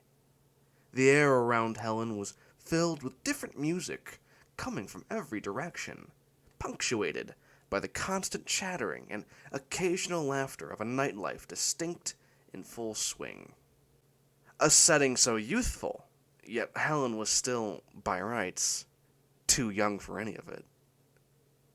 She stopped just short of entering her chosen speakeasy and read its name off the majestic varnished oak board on the front. The Hackney Carriage, authentic old English pub. Helen thought there was an air of smarmy pomp to it herself, but the name and the decor didn't matter. This bar, or rather, one of its patrons, ought to suit all the requirements she'd be looking for in a next traveling companion perfectly. Chapter 14. A distinct, forceful whooshing sound was audible all round the small pocket of the city Helen now found herself in. The frigid winter wind blew with a shifting intent that night, It was early November, midway between the clear skies of autumn and the inevitable heavy snowdrifts that hit this part of the world by mid-December. Chilly weather, and the season of thankfulness and giving. Winter was the perfect time for Helen's journey. This pub, the Hackney Carriage, was certainly a quaint affair. A surreptitious peek through a window gave away its nature. Inside table service coexisting with an outdoor drinking area. The open-air patio had a bar, occupied by a large group of civilians, some drinking away their sorrows, but most reveling happily. Very standard bar furnishings. What stood out, though, was that the indoor section of the pub proper came resplendent with all manner of pseudo-British memorabilia. Upright red post-box placeholders, bone china teacups patterned with dour bulldogs, a row of painted portraits hanging above the service area, featuring everyone from Shakespeare to Churchill, to even a few podgy, regal-looking types Helen's own interest in history still didn't help her name. The whole expat pandering, overpriced gastropub might as well have actually been a cheap prop storeroom for period dramas set anywhere between 1066 and the Blitz, that also just happened to stock gin and tikka masala for how haphazardly the Brit decor had been thrown around the room. But since Helen wasn't exactly here as the Calgary's Herald's latest nightlife critic, that didn't really matter to her. A long rusted wrought iron fence separated the patio from the sidewalk. The whole outdoor section was occupied by tables and chairs for anybody with a stiff upper lip who wanted to take their pint glass of warm English beer out in the frosty Canadian air. Helen found a spot beside the fence. It provided her with a space for possible conversation without stepping a foot inside. It was time. Time to study her potential targets, understand their weakness, and exploit the dulled minds of the drunk common folk. She stood there, an unaccompanied 12-year-old from out of town, but did her best to maintain the aura of a person looking for no special attention. Despite the garish, overdone interior decor, from the outside, with the sole exception of the thick oak sign bearing the pub's name, the place had looked not particularly dissimilar to most of the other bars on the street. The outdoor patio was primarily being used by smokers, some standing, some sitting, whiling away their time, perhaps waiting on friends to join them, or just wanting a break for the heady sights and sounds of the pub's interior for a few minutes. It was known, at least to Helen, that travelers frequented all sorts of strange bars during their first time in a new town, usually to meet the locals and find interesting people, hear stories, that sort of banal thing. She wasn't sure if she would find a worthwhile companion that was headed the same way she was. A long shot, but she had to say, based on her journey so far, anything was possible. "Hey there, are you lost?" A lone voice finally broke the nondescript chatter coming out of the bar. The woman speaking had a thick, almost stereotypically syrupy Canadian accent and looked, perhaps 30 years old. Pegging the voice as local was easy, but Helen had never been good at discerning ages. First impression, her manner revealed that she was a half of a married couple, easy enough to deduce with her husband standing next to her, beaming a wide smile. She spoke from the on-property side of the wrought iron fence directly to the solitary little girl she had so dutifully noticed standing alone in the cold night air. "No, I'm waiting for my uncle. He's around somewhere," Helen said. "Okay, is he going to be around soon?" "I think so." "Do you want to wait inside till he gets here? It's pretty cold out in the night and you look like you're shivering." Am I allowed inside? I know the bartender here. Coming in through the front door and out by this side. Helen entered the bar and properly took in all the visuals. The interior paneling was mahogany, with furniture mostly of the same color. Restaurant tables sat in the main area with nattering customers in them. 6-foot-tall stools stood in front of the massive wooden bacchanalian altar of a bar, behind which was a spread, a vast array of spirits and serving glasses. The bartenders were flaring, pouring shots and attending to the inebriated herd, desperately baying for attention. Quite a few glazed faces turned at the sight of Helen. A short and visibly underage, unaccompanied girl walking in replete with her school backpack was not something they expected to see in this setting anytime soon. She walked past their tables, avoiding contact with the many people almost blocking her way, and pleasantly being left to her own devices by bar staff, either themselves not fully understanding of the situation, or maybe just too busy to remove her or formally ask a 12-year-old for her ID. The happy married couple guiding her motioned for Helen to step outside onto the porch area. There was no empty table fit for the three of them to sit down properly at, and by going out to the patio, the move even defeated the purpose of letting her inside to avoid the chilly air. But Helen didn't care. She was all too happy to already have another helpful face or two to begin getting to help with her mission. With a few basic introductions and general small talk out of the way, the amiable, maybe 30-something couple that let her in started bombarding Helen with the sort of questions she was prepared to answer with absolute aplomb. They were the loquacious kind, the kind Helen often hated to deal with. Needless talk simply bored her, always had. The Hackney carriage wasn't meaningfully different from pretty much any other theme pub you could find dozens of in any major North American city, but all the same, the interior of a metropolitan bar was actually brand new to Helen. She noted the smell, not great, which she figured was most likely coming from the manky carpet. She heard occasional shouts coming from other men and women around the room, and a few louder exclamations that were followed the occasional heavy laugh.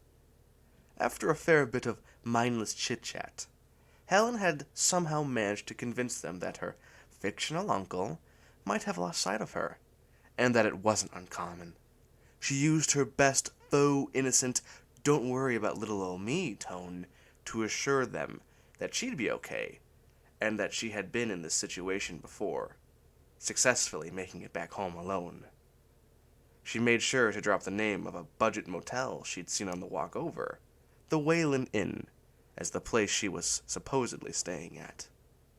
The cordial nature of the couple was welcome, but their efforts weren't. They were trying hard to make her feel happy, at ease. Helen couldn't quite place it. In any case, the man persistently asked if she'd like any food from the bar, and the woman tried her best to maintain a conversation in a very mothering tone, a common behavior among certain adults when precocious little kids were around that made little sense to Helen. For she had, in her considered opinion, a mind that was beyond the childishness of triviality of needing adult care. But Helen was pragmatic enough to see it wasn't a big ask to make them happy by accepting their snacks and polite chatter. Even if these two might not end up being any great help, at least they were kind enough to offer to drop Helen off at the Wayland before it got too late. Chapter 15. Helen awoke in an uncomfortable, unfamiliar bed, in a room with very little light. It took her a while to begin to make sense of her surroundings. A small apartment with closed, tinted glass windows that barely let any sunlight in. A run-down kitchen with tarnished utensils. A hole in the dingy bedroom's wall that led to an ersatz en-suite bathroom, and a main door that didn't open and was presumably locked from the outside. There was no one in sight, but Helen wasn't so sure there was no one around. Her backpack! Helen started looking for it frantically, but could pretty quickly tell it wasn't in this sparse, strange room. She tried the doors again. Still firmly shut. She tried to put last night's events into place. The drinking crowd, the casual conversation, the couple, the snacks she had politely accepted. After she interviewed a variety of bar attendees, she hadn't found a single traveler that was making the journey to the same place she hoped to go next. Glacier Bay, Alaska, by way of British Columbia, in order to finally reach Mount Fairweather. Eventually, she had settled on making use of the maybe 30-something couple's offer to ride with them to the Wayland. She had intended to find other travelers there. Her memory served her only up to that point. A point that returned plenty more questions and no solid answers. She remembered leaving the bar with the couple into a tan Corolla, driving away from the street with the row of nightlife venues. The Wayland. No, it hadn't turned out that way. This did look like a cheap motel. A very cheap motel. But this wasn't where Helen had planned on going. Where and how was she here? Because she had consumed a drink before heading for the next exit, perhaps? Helen had accepted one glass of cola. She should have known better. She tried the blackout curtains that were blocking the morning light from properly coming in. The glass behind them felt awfully thick. A quick scan of what she could make out through the heavy windows revealed that she wasn't too far off the ground. But a 12-year-old girl landing hard and awkwardly from even one story up would certainly still not be pleasant. For all the situational analysis Helen was attempting to do, she still hadn't fully actualized the fact she had appeared to have been literally drugged and abducted. That grim reality was not leaving much of an emotional mark on her, as if she had simply partitioned that fact off from the rest of her mind. Helen utterly refused to engage with it, preferring to seek merely an immediate solution to the problem of being in this room. Then, perhaps, she'd mull over the personal implications later. Perhaps her apparent kidnappers had underestimated her because she was just a little girl. One who had, admittedly, slipped up in taking their drink to boot. Perhaps it was only their first time pulling off something like this. In any case, it was stupid of her to trust such an overly friendly couple. Possibly to really trust anyone, period. Anyone, like Helen knew well herself, can lie to strangers. Why abduct her? As disorienting as it all was, and as hard for her to fathom the need of some unassuming couple to kidnap a 12-year-old they didn't know, Helen assumed it might be child trafficking, perhaps. Was it that the couple had simply brought her to wherever this was because she was asleep in their car? It didn't all add up. The possibility of a spiked drink made her think the worst. She might very well have been merely projecting her own deceptive nature on top of a simple misunderstanding. After all, a thief assumes everyone steals. But for better or for worse, that possibility never crossed Helen's mind. All the same, she wanted to get out quickly. Already returning her mind to the window, a fall she figured wouldn't be too big of a hazard. She could make it with only a few minor injuries if she could land well.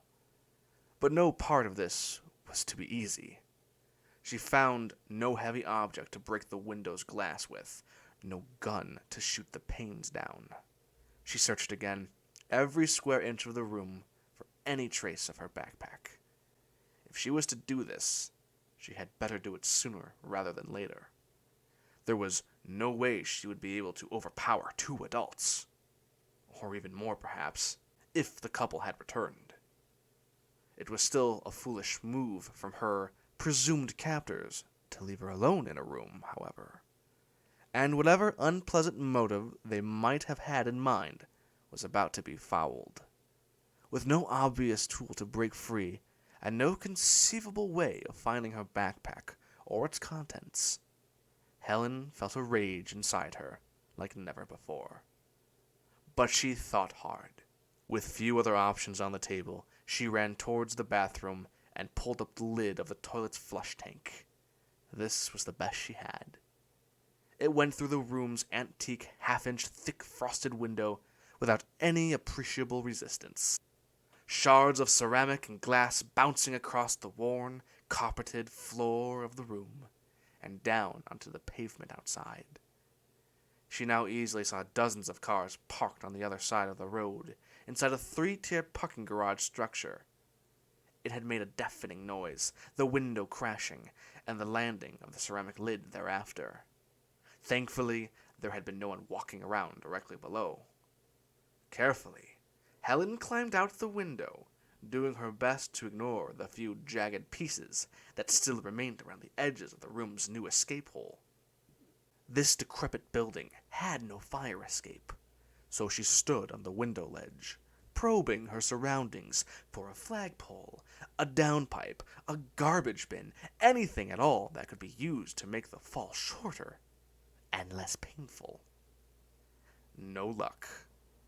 Helen took a deep breath. 1, 2, 3. When she hit the ground, Helen bent her knees as she vaguely recalled once having been advised to do in the event of needing to fall any great distance. Her right ankle twisted from the impact of the landing all the same. There was no pain for now. She couldn't feel it yet. And pain you can't feel might as well not exist. She got up immediately and ran, full bore, across into the parking area. It was a somber place, dull and functional, the 3 equal floors, each open and filled with an array of cars. At the entrance, an automatic yellow-painted barrier shot up every time it sensed a moving vehicle come through. Helen ducked the barrier and frantically ran on her twisted ankle, up the ramps of the multi-story parking lot to the uppermost layer, and settled behind the first car in a row that hugged the sturdy concrete wall. The worst was over. Still, adrenaline wearing off, a stabbing-like sensation started to overcome her. Helen's body collapsed onto the asphalt floor. She sat there and let out a wild scream. Slowly, she checked her russet ankle for minute shards of broken glass and rubbed it in the hopes of alleviating the swelling pain. A few minutes later, Helen felt comfortable, or daring, enough to try standing up. She peeped over parked cars in front of her, rested some of her weight on the hood of a silver Subaru with her hands. Helen was waiting like a hawk with a badly twisted ankle hiding in a multi-story parking lot, but waiting like a hawk all the same. But she wouldn't have to wait that long anyway. Helen soon heard the blare, then saw the pulsating lights of 2 Calgary PD interceptors. These 2 cop cars zoomed past the other vehicles on the street, stopping just short of the entrance to the building Helen had just gone to great lengths to defenestrate herself from. They were here, Helen could only presume, in response to someone reporting a considerable amount of glass all over the sidewalk here. Helen had a clear view of the scene from the top floor of her parking lot. She noticed 3 officers, barking commands at one another, organizing themselves into position, staring at the glass on the ground, then methodically making their way inside the accursed apartment. The other cars down there on the street surrounding Helen were clear as daylight. From her vantage point, She sat looking for any sight of the couple that had brought her here. As Providence would have it, a few minutes after the cops arrived, a all-too-familiar tan-colored car pulled over behind the police vehicles.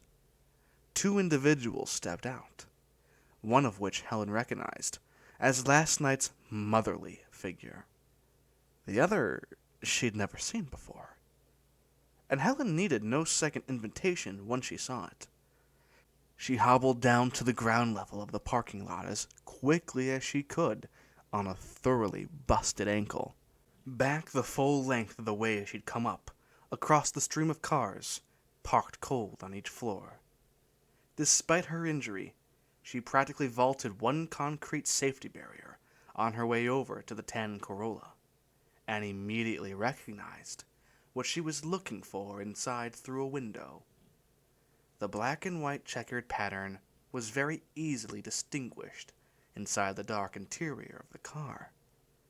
It was her backpack, and within it, her money, her clothes, her documents, the Desi, everything she held dear. She snuck around to the back behind the vehicle. The woman who had apparently abducted her and evidently brought her here was about 10 feet in front of the car and too busy wordlessly staring at the broken window to notice Helen behind her.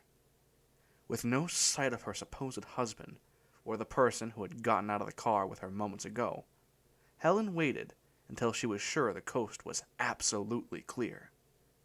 She thankfully found the back door of the car was unlocked and opened it ever so gently. She took back her bag and opened it to see if it was all there. Carefully, silently, Helen dug through her belongings and immediately groped around at the bottom of the bag until she felt the all-important and cool to the touch object hidden at the very bottom. She was incredibly surprised, but immensely grateful, that her bag didn't appear to have been meddled with or rummaged through in any way. Helen closed the door as gently as she could.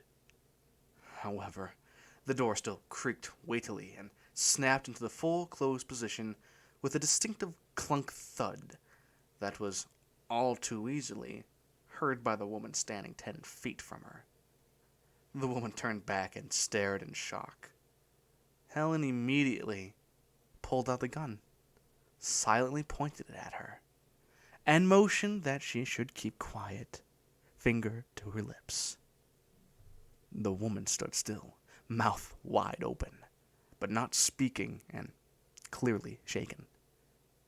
Helen slowly started backing herself away from the woman and her car and into an adjacent alley that led through to the other side of the avenue the two were on, all without ever saying a word or shifting the trajectory of the Desi away from the shaken woman. A few seconds later, she turned around and started sprinting as hard as her body let her. Helen heard the woman start screaming and begin chasing after her, but continued running the full length of the alleyway. She had just reached the end of the passageway when, perhaps with no better reason than the adrenaline-filled intuition, she turned back around.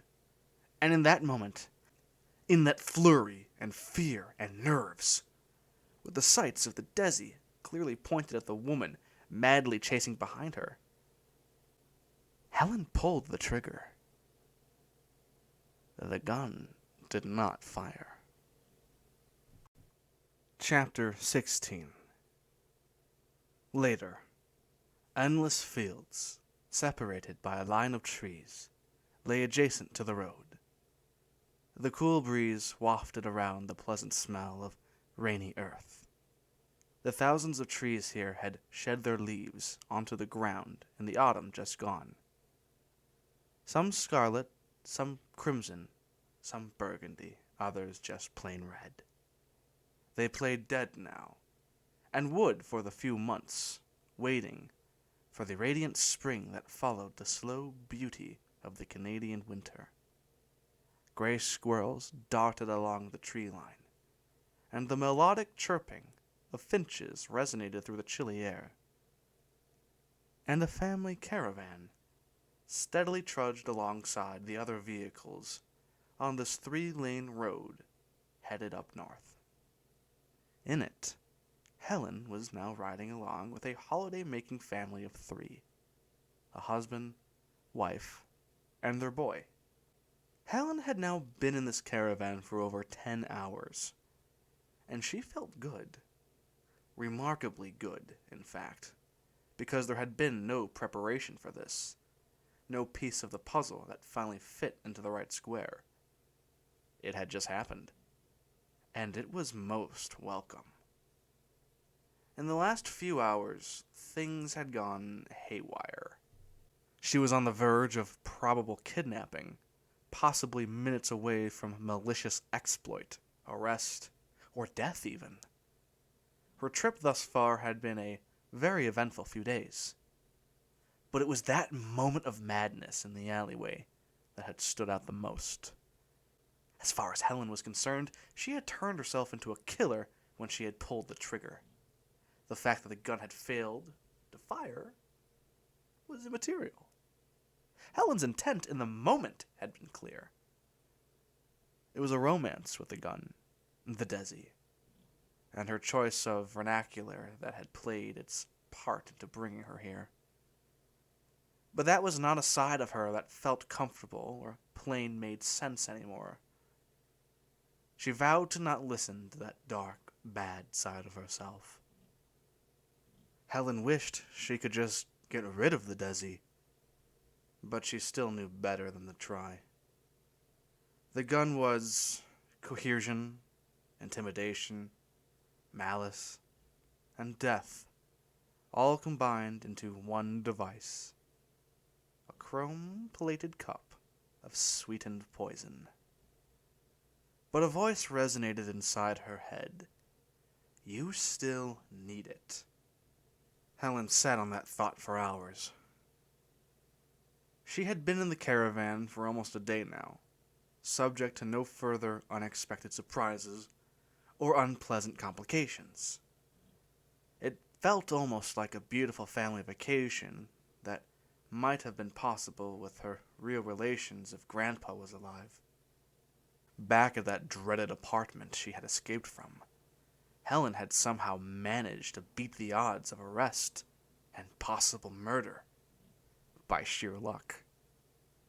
Immediately after the gun had failed her, and she'd been forced to continue her mad dash away from the not actually all that motherly woman, Helen managed to lose her pursuer long enough to snag a taxi. She rode for just a mile and exited a busy corner, paying with a small wad of U.S. currency the driver happily accepted. She bolted into an adjacent shopping arcade, past the sea of shoppers that were carelessly strolling around the place. It provided for cover, shading her from the watchful eyes of the police, who she imagined were sure to have started grasping the situation by now. Helen beelined inside a kid's clothing outlet and picked up a new outfit as quickly as she could. A cap, a hoodie, a different colored top, and a new bright pink bag. All so generic, they could have belonged to any kid around her age. Helen paid, again using U.S. currency, which the store luckily accepted. Then immediately turned back into the store to change into her new clothes in their fitting room. Helen took a good long look at herself in the full-length mirror of the store's dressing room, slowly allowing herself to fully take in her situation. She ditched her old clothes and backpack inside a bathroom stall, opposite the clothing outlet, after transferring all that she needed carefully into her new bag. Exiting from the back of the shopping arcade, she waved profusely for another taxi, and within a minute she had one. Getting in the taxi allowed Helen another fleeting moment to think. Her mind desperately needed it. The taxi driver was surprised to see a little girl flag down a cab by herself. What she had said next stunned him further. She had offered him a bundle of cash to keep completely quiet throughout the journey and take her to, in her words, a place where she could find caravans. He was hesitant and more than a little bit confused, but the sight of the bundle of notes waved in front of him put any concerns firmly out of his mind. How nice! It was about half of the total amount of cash Helen had brought along, which still accounted for quite a lot. And she had found use for it, as a covetous object of manipulation, much like a coercive counterpart to the more overtly threatening Desi. The driver agreed to drop her off at the first sight of caravans, wherever that might end up being. In the relative calm of the taxi ride, Helen rested her eyes in deep thought. There were so many unanswered questions, from the motive of her apparent captors, the desolate room, and the likely spiked drink. But she put those thoughts aside for now. Helen thought to herself about her grandfather's teachings. His ways were unorthodox. He often wrote about life, his words seeming equal parts poetic as esoteric prose. But Helen had no problem in understanding his meaning. He had told her about the difficulty inherent in any life worth living, of a life spent pursuing achievement, about what motivated and interested a person such as himself, his life's twists, his hope for a day of triumph, something forever a whisker away. And in the deeper heart of it, filled with tragedy and marred happiness, how the right mindset you put into action. To some, it may feel otherwise, but they pass on before they realize differently.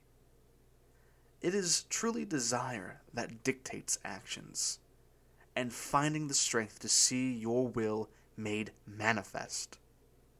But at the end of the day, your life is all determined by a chain of coincidence and happenstance, so far removed from your control as to be unfathomable. Luck combines with courage.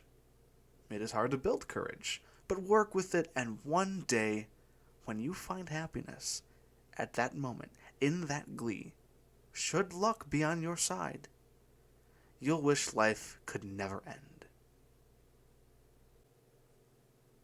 Helen awoke to the voice of the taxi's driver. He was pointing out through the cab's windscreen towards a line of camper vans that were resting at the edge of a body of water. He had kept up his end of the deal. Helen was thankfully far away from inner-city Calgary. The place was lined with 40-foot tall cottonwood trees that shaded the parking spots beneath them. The driver had brought her to an incredibly large lake, a beautiful and serene stretch of land with cool water gently lapping at the broad banks of the solid ground. An endless plain of water, a blissful setting that resonated a tranquility, unlike anything else Helen had faced along her journey out of her home in backwater Montana and through Canada thus far. The camper vans each stood at the edge of the sand, overlooking the lake and the setting sun, itself now turning into a slight shade of orange again, and slowly hiding beneath the horizon. It was time for Helen to put on her veil of deception. She had firmly decided to be much more selective in her use of the gun from here on out. The device evidently had no bullets anyway. Her brief moment of lunacy in the alley had made that clear. But it could still work as a mechanism of intimidation if push really came to shove, and that thought had stopped her from getting rid of it. Helen got out from the taxi and slowly surveyed her surroundings, studying the undoubting minds of the lakeshore folk. Helen found her stride slowly rising in pace, along with the beating of her heart, as she approached the camper van nearest where the taxi had left her. Right up until the apparent drugging incident, everything Helen planned for had, more or less, fallen into place. Now, there was a strange sense of fear creeping upon her, even in the tranquil environment she found herself in. She was scared. The silence was vicious. But she shook it off on the pretext that her previous incident had only occurred due to a lack of awareness on her part, and steeled her nerves. Helen picked up momentum, her feet crushing the odd dry twig fallen from cottonwood trees as she marched in. Finding a new driver to get her where she still needed to go among these campers was crucial. She had studied for this, out of necessity, and to an extent, out of her own sheer interest in how people could be persuaded to help others, even against their own best interests. Helen loved to read all about the best con artists in history. From the relatively harmless acts of Pamela Des Barres, the rock groupie who traveled the world using only just 4 simple words, "I'm in the band," to the legendary exploits of Frank Abagnale. These case studies each provided a stepping stone for Helen, a real example of how to sway people to her will. But still, for all her practice, not everyone was so oblivious as to see not through a 12-year-old's lie, as it turns out. Something Helen had found out quickly after she'd approached the first camper van asking that they allow her to join them. The first van rejected her. And then the next. And the next. And then 2 more, and it repeated. After brief encounters with half of the holiday-making groups, all of the caravans she'd asked had rejected Helen's plea to travel with them. They made excuses, and refused the money she had offered. Some even threatened her. Some asked her to leave before they might even call the cops.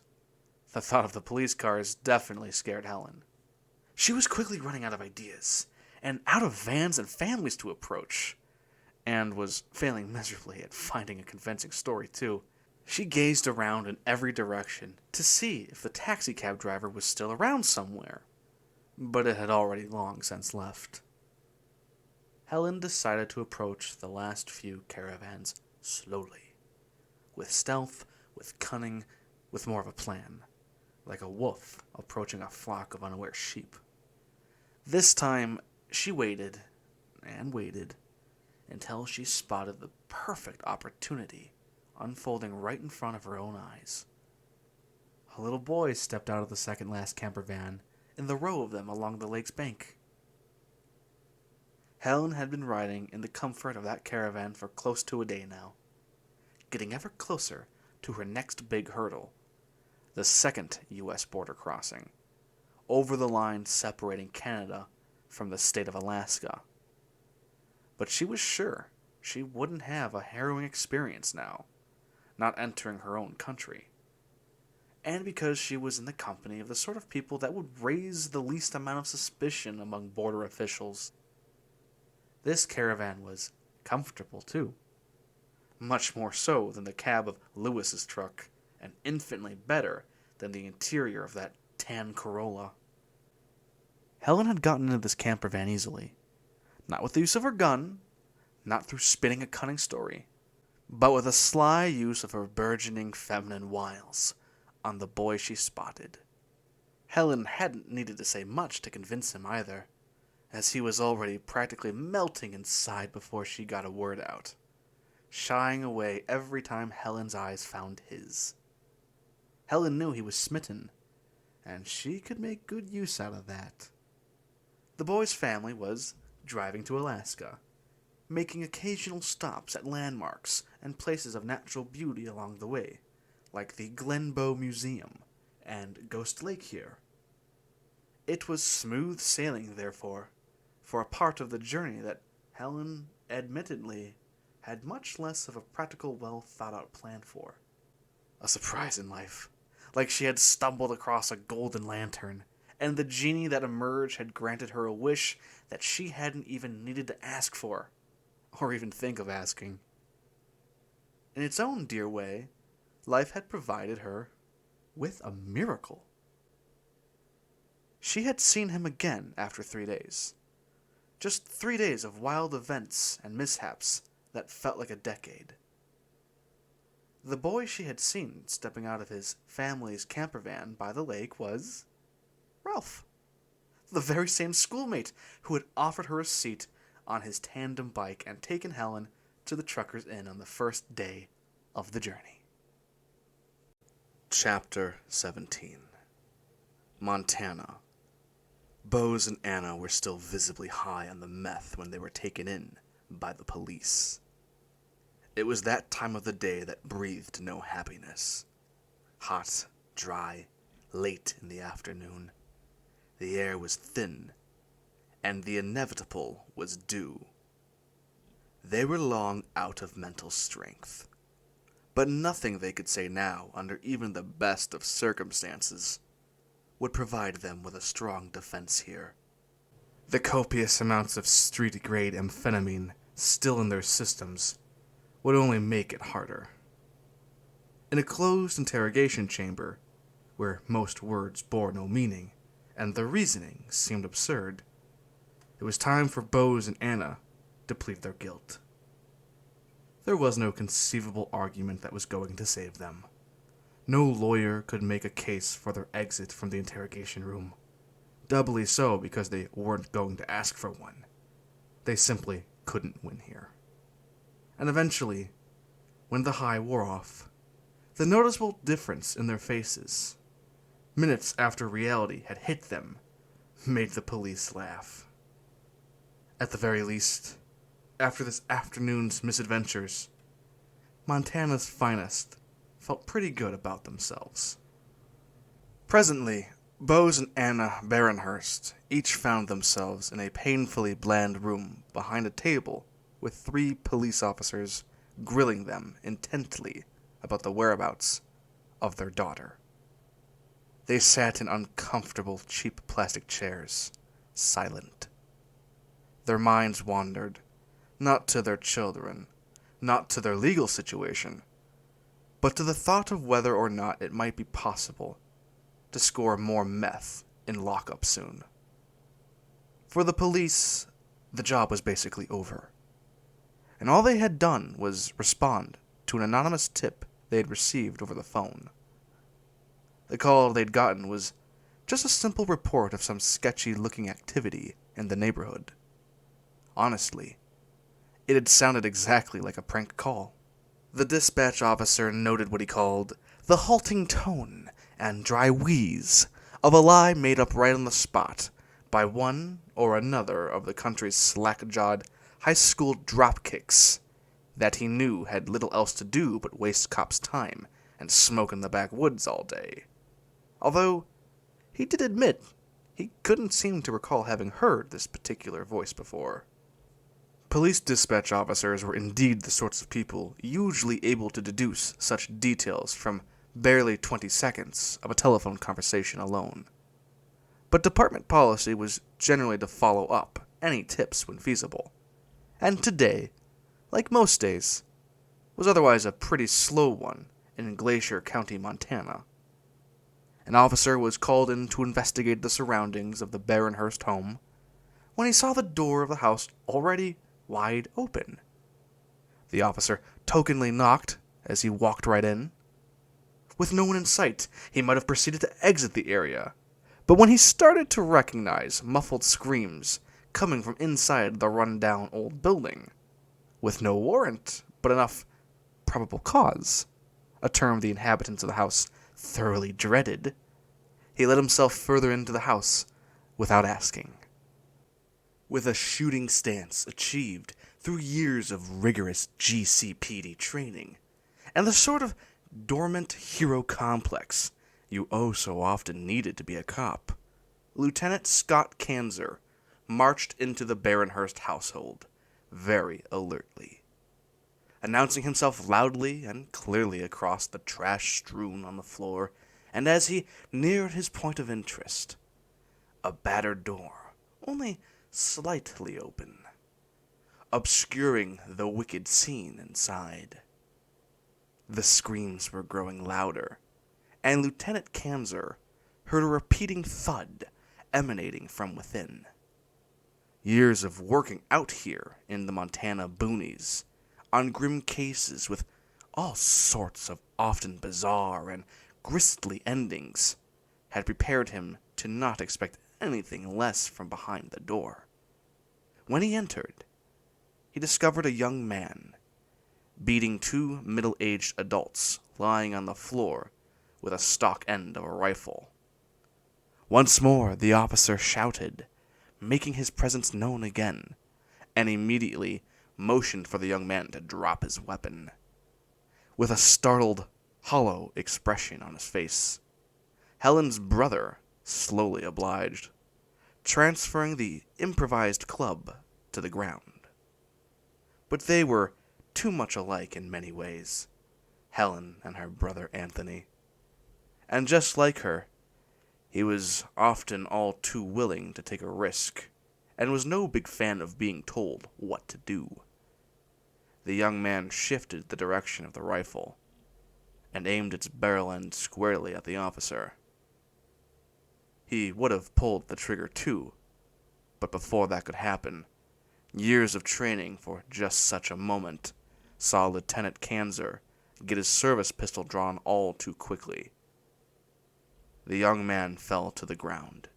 3 9mm rounds had perfectly pierced his torso. His clumsy move with the rifle had failed him. The police had gotten something of a story out of Helen's parents. According to them, the situation had progressed as follows. Bose and Anna were being subjected to a display of rage by their only son, who had reacted to his parents' constant intoxication and lethargic demeanor with an explosive outburst. In reality, Bose had found out that his son was dealing drugs, a little bit of slinging pot to his buddies.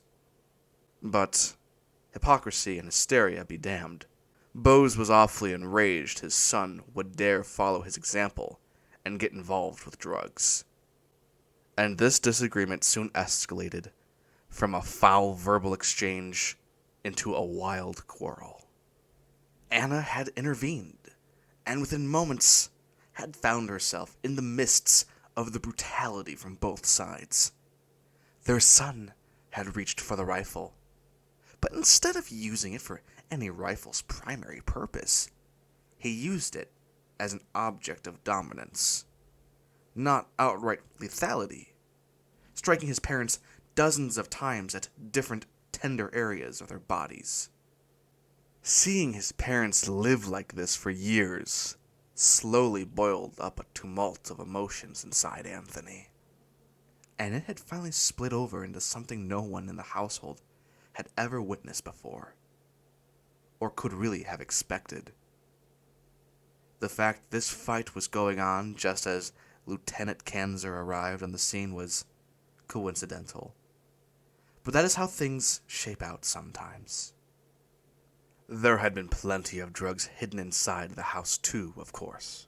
In the aftermath of the fight Kanzer had walked in on, backup was naturally called, and a police team had spent all night discovering it all and carting it away for documentation. Bose and Anna were in custody. Their son was in the hospital, critical condition.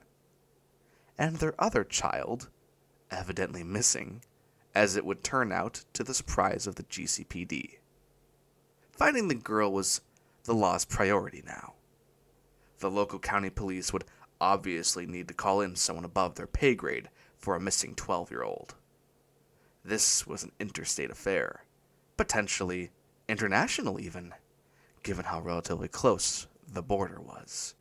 600 miles away, the FBI field office in West Amelia Earhart Drive, Salt Lake City, responsible for protecting all 5,319,000 residents in all 315,000 square miles of Utah, Idaho, and Montana, had just received word from the Alaska-British Columbia border crossing that a girl named Helen Barenhurst had passed through not too long ago now. Perhaps just long enough to make it that little bit harder to narrow her location now down any further than somewhere a short distance inside the Alaskan side of the border. Chapter 18. Helen was with Ralph, who was thoroughly elated at the thought of spending a day in the company of his crush. Helen was happy too, but for reasons Ralph knew nothing of. She appreciated him and certainly liked his helpful family and the care they'd given her. The way she had used their help was unconventional, but relatively harmless, Helen supposed. But she couldn't have asked for more. Ralph's family had started out on their trip up north on the day after Helen had embarked on her own journey. They were on their way to a funeral, Ralph's great aunt in Alaska. Ralph had yearned to tell Helen about this story on the night she had asked for he and his bike's help, but his shy nature and the overwhelming nervousness of being with her had stopped him. Things could have been much easier for Helen. But, in any case, the past week's events just so happened to lead both parties to this exact moment here. When she first saw him at the lake, after she had gotten over the shock of seeing him, of course, it didn't take all too long for Helen to approach the boy and make use of her charm. Ralph tried to convince his parents to hear her out too. Parents were rightly skeptical of Helen's reasons. It was a very valid skepticism, for she had gone on to string lie after lie, each connecting to the next along a very thin chain. Helen said she accompanied her uncle to Canada, who supposedly lived only a few miles away from Ghost Lake, Alberta. She continued to fabricate untruths more or less on the spot, stating that she was to travel to Gustavus Airport, Alaska, that very day for her trip back to Montana, but her uncle had canceled. She passionately faked a phone call in front of them, cleverly disguising her conversation to suit positive replies. Uh-huh. Yes, I'll be safe. Of course. Yeah, they're traveling straight to Alaska. I have most of my stuff with me. Okay. Thank you so much. Miss you. Love you. Bye. After she hung up, the adults couldn't find themselves a reason good enough to turn down Helen's request to tag along, especially with Ralph's tenacious pleading. And like good parents, they loved their child so much. They knew better than to refuse his wishes. Thankfully, too, minors were allowed to fly on U.S. airlines unaccompanied by an adult, something which made Helen's story just plausible enough to be entertained.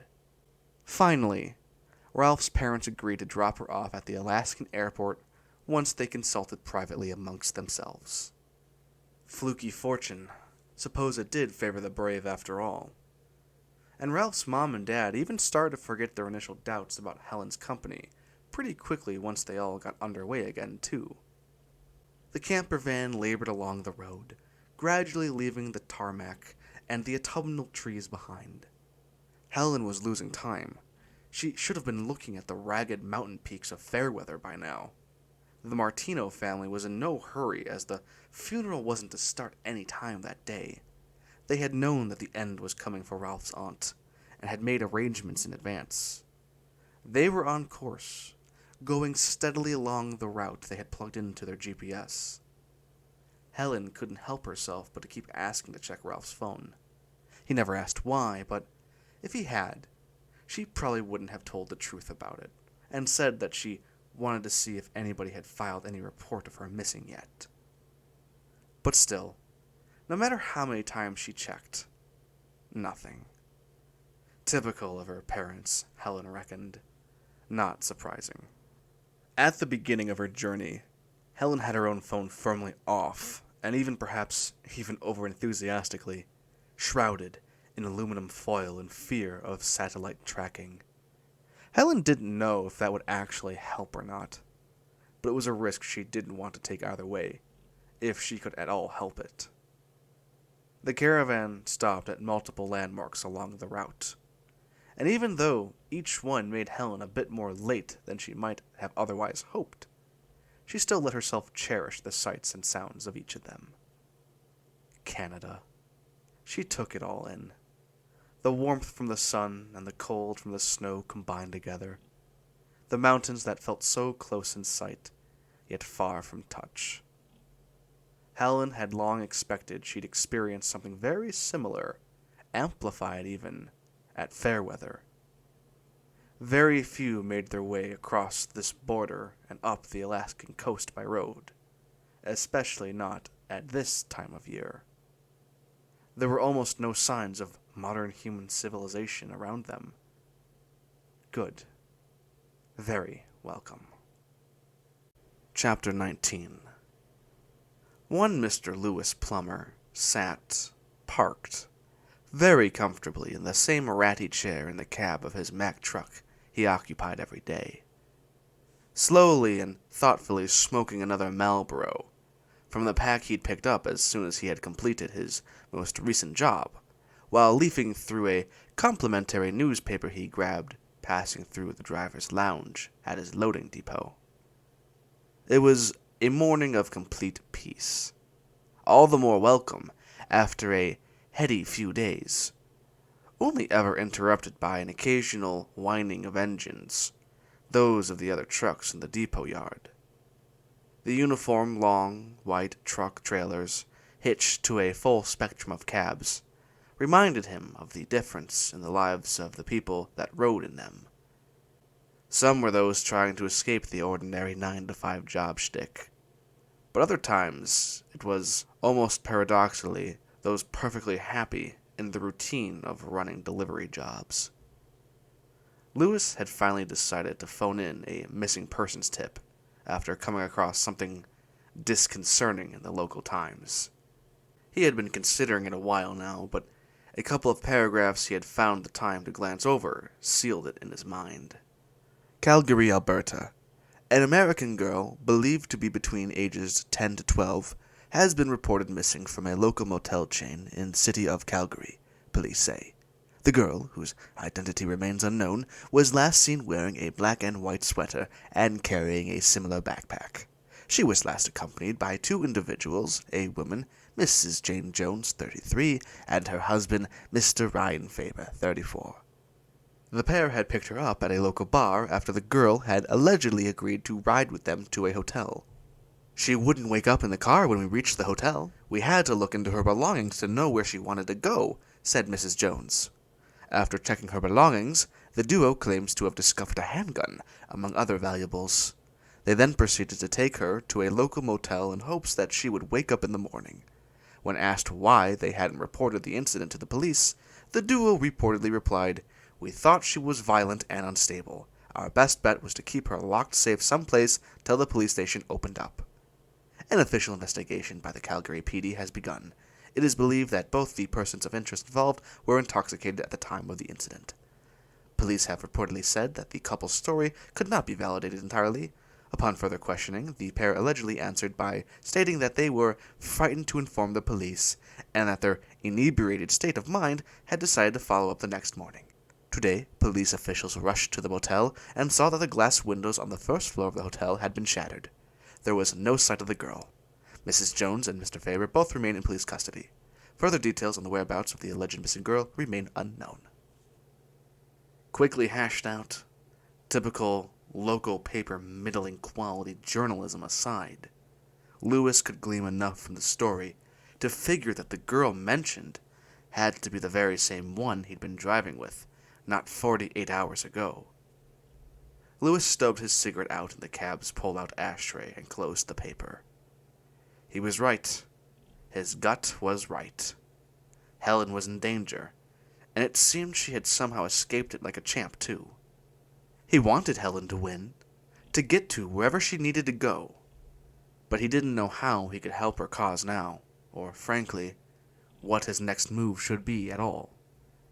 After thinking for at least a solid minute, Lewis started searching around online to find anything at all that could let him help.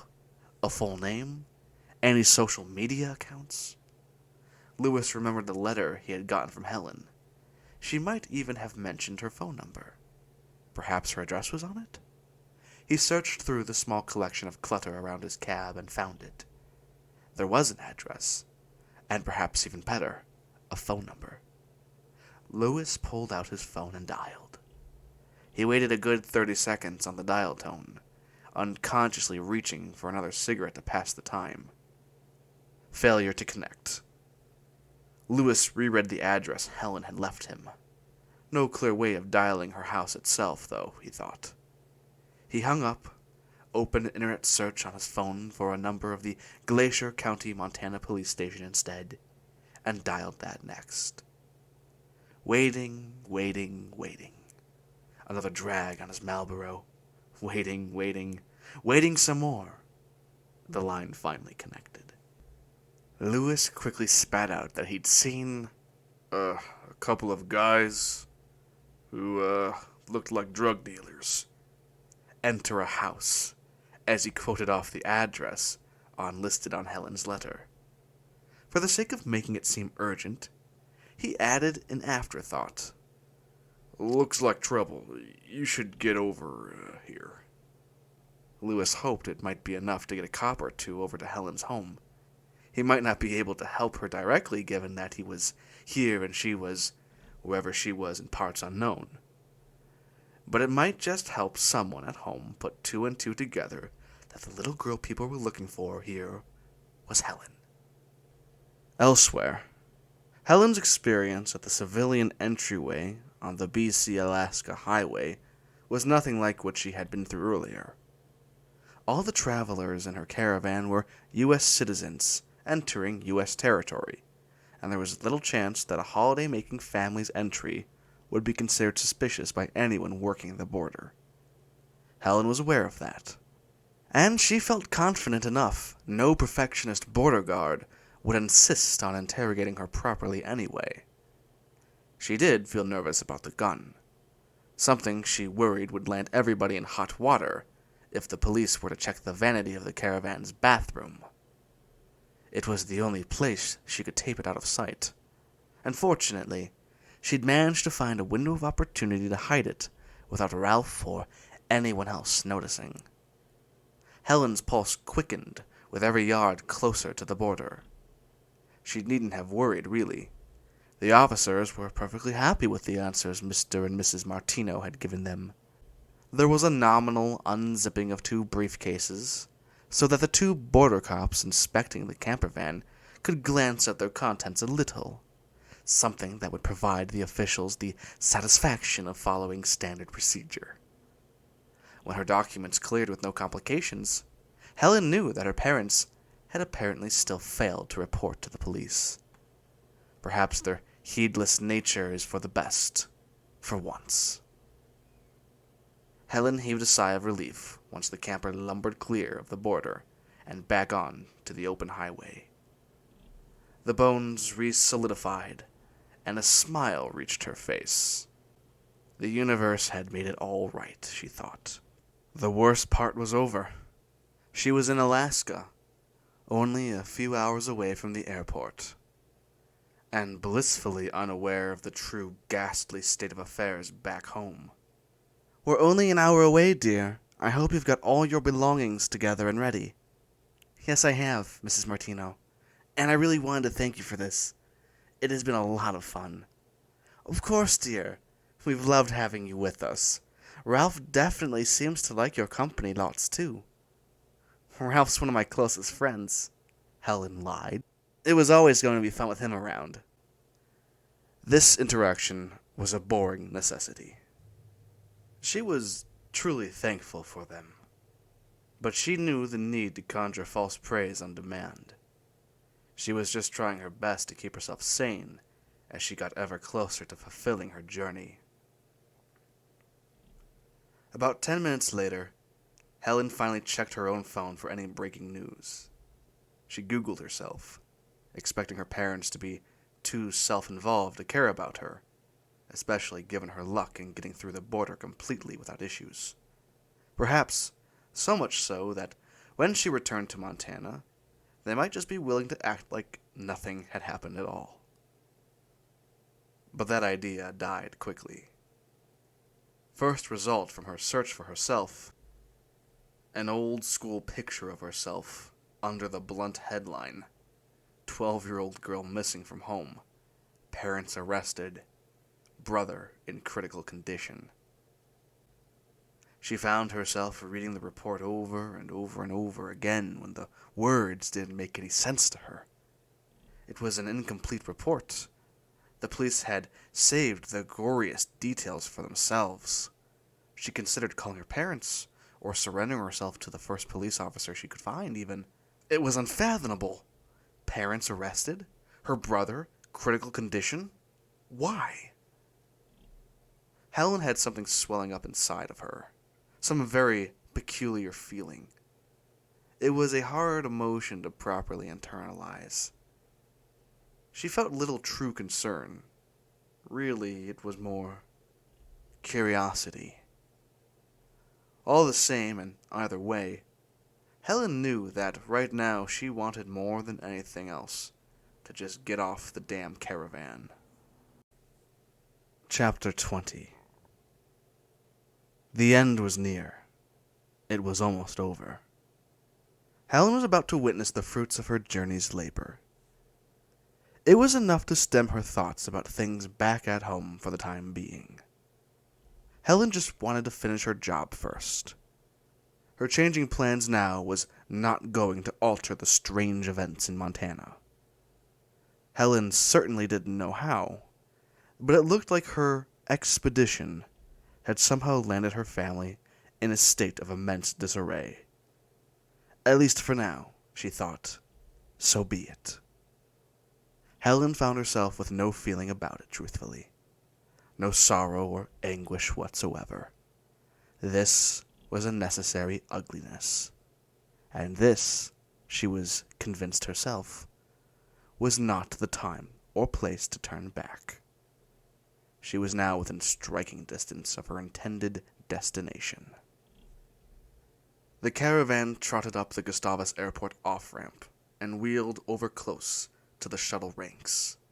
Signboards denoted directions to the departure sections. Her second stint with Ralph was about to end. The gate number she had given Ralph's parents was fast approaching, and she had a plan ready. It was finally time to depart the caravan. She hugged Ralph, longer than he could have ever hoped for. She let out the words, "Thank you," amidst the flow of his exhausted breath, then turned around and waved goodbye to the van's other occupants. Helen approached the only shuttle presently there, got in, and demurely asked the driver what the fee would be. She was prepared to use the last of the money she had brought with her to pay for the shuttle ride up to the edges of Glacier Bay proper. But, as it turns out, the Gustavus Airport shuttle service is complimentary, and this shuttle would be departing in a few minutes. How fortuitous in all respects. Helen now had a couple minutes to take a seat and think. If the police were on the lookout for her, if she was stopped by them before she had the chance to reach Mount Fairweather, it was a thought she couldn't take. All that she'd been through would have been for naught. Helen just flatly wouldn't entertain the idea. She gently took out her cell phone once more. Helen wasn't thrilled about the possibility, however slim, of a police trace, but she needed to know what was happening in Montana. The shuttle departed the airport grounds, without much of a conscious thought from Helen. She failed to process the passing scenery. Helen scarcely bothered looking out the windows whatsoever. Her mind was lingering on what she was reading about the situation back home. Not exactly feeling good or bad about it, but undeniably lost in thought about it. Her brother was fighting for his life, and if he had made it, he would most likely be jailed instantly. Her parents were already in cells of their own. She always knew that had only been a matter of time anyway. Helen's family, the unwitting string of travelers she'd used to make her way north, the couple that had seemingly kidnapped her. It was a different sort of chaos everywhere she went. Helen couldn't help but dwell on the thought right now. It wasn't like she could do anything to understand, or for that matter, change the situation. Helen wasn't completely sure what had gone down between her family in her absence. All she knew is that it must have been pretty grim. Perhaps, on some level, They had even deserved it. For the lifestyle, the more than a few times a switch ever met her skin, for the childhood she had not had. There were endless questions about her future that firmly remained unanswerable. The airport shuttle zoomed past the snow-capped lands outside towards Glacier Bay National Park and Reserve. While objectively quicker and shorter compared to the drive in the camper van, this felt much longer. Outside the vehicle, the splendor of nature was a sight to behold. Not that Helen looked. When she got off the shuttle bus, maybe another 10-15 minutes later, right at the entrance to the reserve, Helen hugged her bag tightly. There were a few groups of people in front of her, carting around their own luggage and gear. She followed them from a bit of a distance, making sure they knew nothing of her existence, and advanced up the path away from the reserve's crowded entrance area. At last, it was right there, and it was just like what she had dreamed, although clearer in the daylight. No murk, no fog, just white in the clear blue. Helen stood silent. The great mountain perfectly mirrored in a small lake that lay in front of her. The mountain looked tremendous. Both of them. Helen smirked. It was a magnificent peak, over 15,000 feet up in the air, resplendent. All the summits of the range stood beside one another, like a white pointed crown for the forest which lay beneath. There was a broad, lush stretch of heath in front of her, so full of color, like a fresco, so beautiful that for a moment Helen almost forgot to breathe the cool winter air in. She didn't need a camera on her phone to save this image. It all sunk in. And like a perfect mental Polaroid, she clicked the shutter of her mind and saved this feeling of amazement forever. She had made it, defying her age and size, in spite of all the odds stacked against her, against all common sense even, all on the strength of her own determination, a promise made to herself, and trust in her grandfather's wisdom. She had really made it. With no small amount of involuntary or coerced help, perhaps, but still, Helen knew to credit herself. She made it. She made it. She made it. That thought rattled around her head. Helen could accept it as true, but hadn't quite felt it land yet. It was a strange thing to see in many ways, the peak of Fairweather. Having wanted it so much for so long, it felt so different now. Obviously, she could never go back to not having seen it. Therefore, she could never see it for the first time ever again. Helen was happy, but still harbored an insatiable hunger to want more from it. As if that were even easily definable, let alone possible. Abruptly, the feeling within her, a sense of achievement, was replaced by a state of unease and restlessness again. Helen turned and made her way straight off any of the designated hiking paths, through the heath and right into the tree line that lay to her immediate east, avoiding the bramble and the large rocks.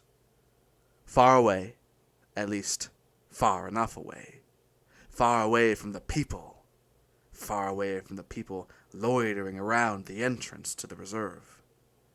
The beige-brown birch stumps and a carpet of shed leaves, the sound of frail twigs and an occasional sun-dried deer bone cracking underfoot. No path to guide her.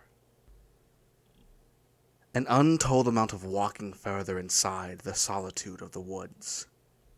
Helen kept going and stopped only once she could no longer hear the distant voices somewhere behind her. Helen emptied out the bag she had been carrying all her meaningful possessions in ever since her time at the shopping center onto the damp ground. 3 important things inside finally saw the daylight again after their long rest. The Desi, a sheet of A4 fool's cap paper, and a very cool-to-the-touch metal urn. Helen sat down to rest her tired body, trembling slightly in the chilly air. She began to gently unfold the paper and smoothed it out against her knee, so that she might read the words on it. These were the words that had made her start this venture, a combination of the poetic and prose, words that were the motive for all the courage she had gathered to embrace what she had gone through. Helen read the note aloud, even though there was decidedly no one around her to hear it, and she likely could have recited it from heart all the same. But Helen began to read the note, and read it aloud all the same. And underneath this mountain, fair weather, Tasuthan, the great big snowy one. It's a thing I do not know, sweetheart. I don't want to define it. Point to the happier things, the metaphors and memories, those that you may look back at, and you may think to yourself, he lied. But know this, my dear, that in the future, when you have lost something valuable, that large fish in a small pond, a thing that blurs everything around, just remember, don't forget, that when it began, when it all started, you were born with emptiness, and when you were born with nothing, you start to collect along the way. Some valuables, some to cherish, some that you keep, some that you rid. And with time, what you keep the longest, what you have grown this affection for, the older it gets, the wiser you get, you will eventually find it missing. By choice, by chance, or by misfortune, in that moment of hollow, you will feel something. This is rust and flying dust, and the mysterious chemical is its appearance. You will know what a mess it was, and it is not perfect, that it is with no direction and no purpose, that this is how it will be without that thing, the thing you've held on to for long. So tread lightly until you wake. Wake to the joy of finding a golden map, to the deed you've wanted all along, and take it in, and I hope you will find peace in it. Take solace in the complication of it all, because, my love, you have dug a jewel, a cloudy treasure amid a storm, but a disguise of magic, for your best chance to find meaning in life may have finally arrived. Helen knew exactly what it meant, and for it, she was crying. She folded up the piece of paper again, still crying, making no effort to wipe away her tears.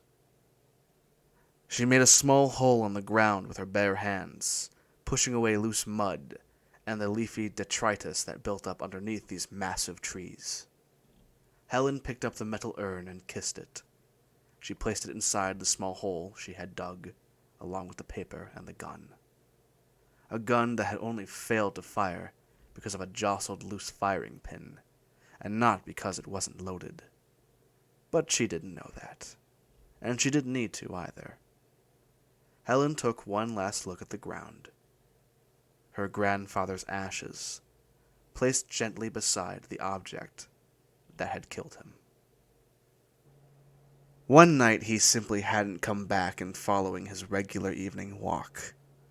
Instead, he had lain on the pavement overnight, chest oozing blood down onto the cracked concrete all the while.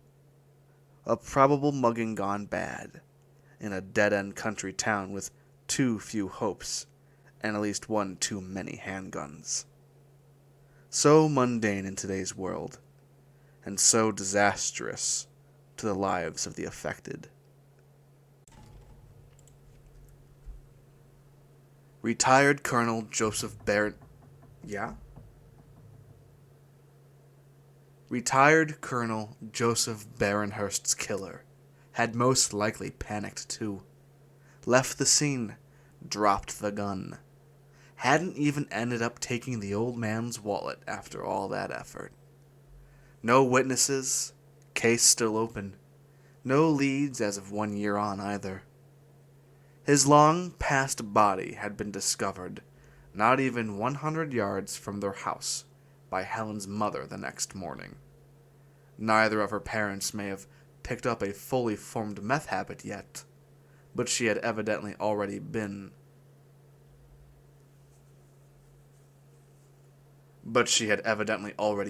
of a loose enough ethical persuasion to pocket the dropped Desi from the scene before relaying her discovery to her husband, either child or calling the police.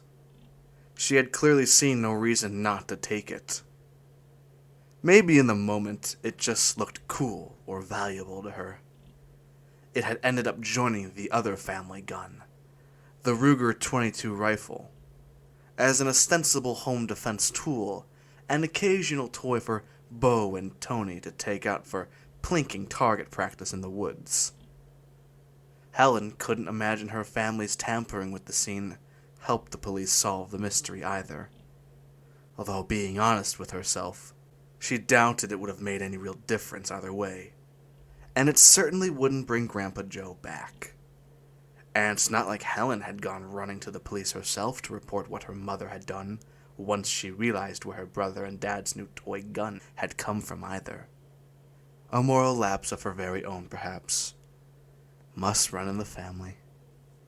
All the same, the poetry, the urn, and the Desert Eagle were all never to see the light of day again. Helen blanketed them over with the same dirt she had shifted to make the hole in the first place. When the soil was back in place, shading the belongings underneath the ground forever, Helen stood up and laid her eyes on the mountain again. She turned away from the grave and walked away in no particular direction.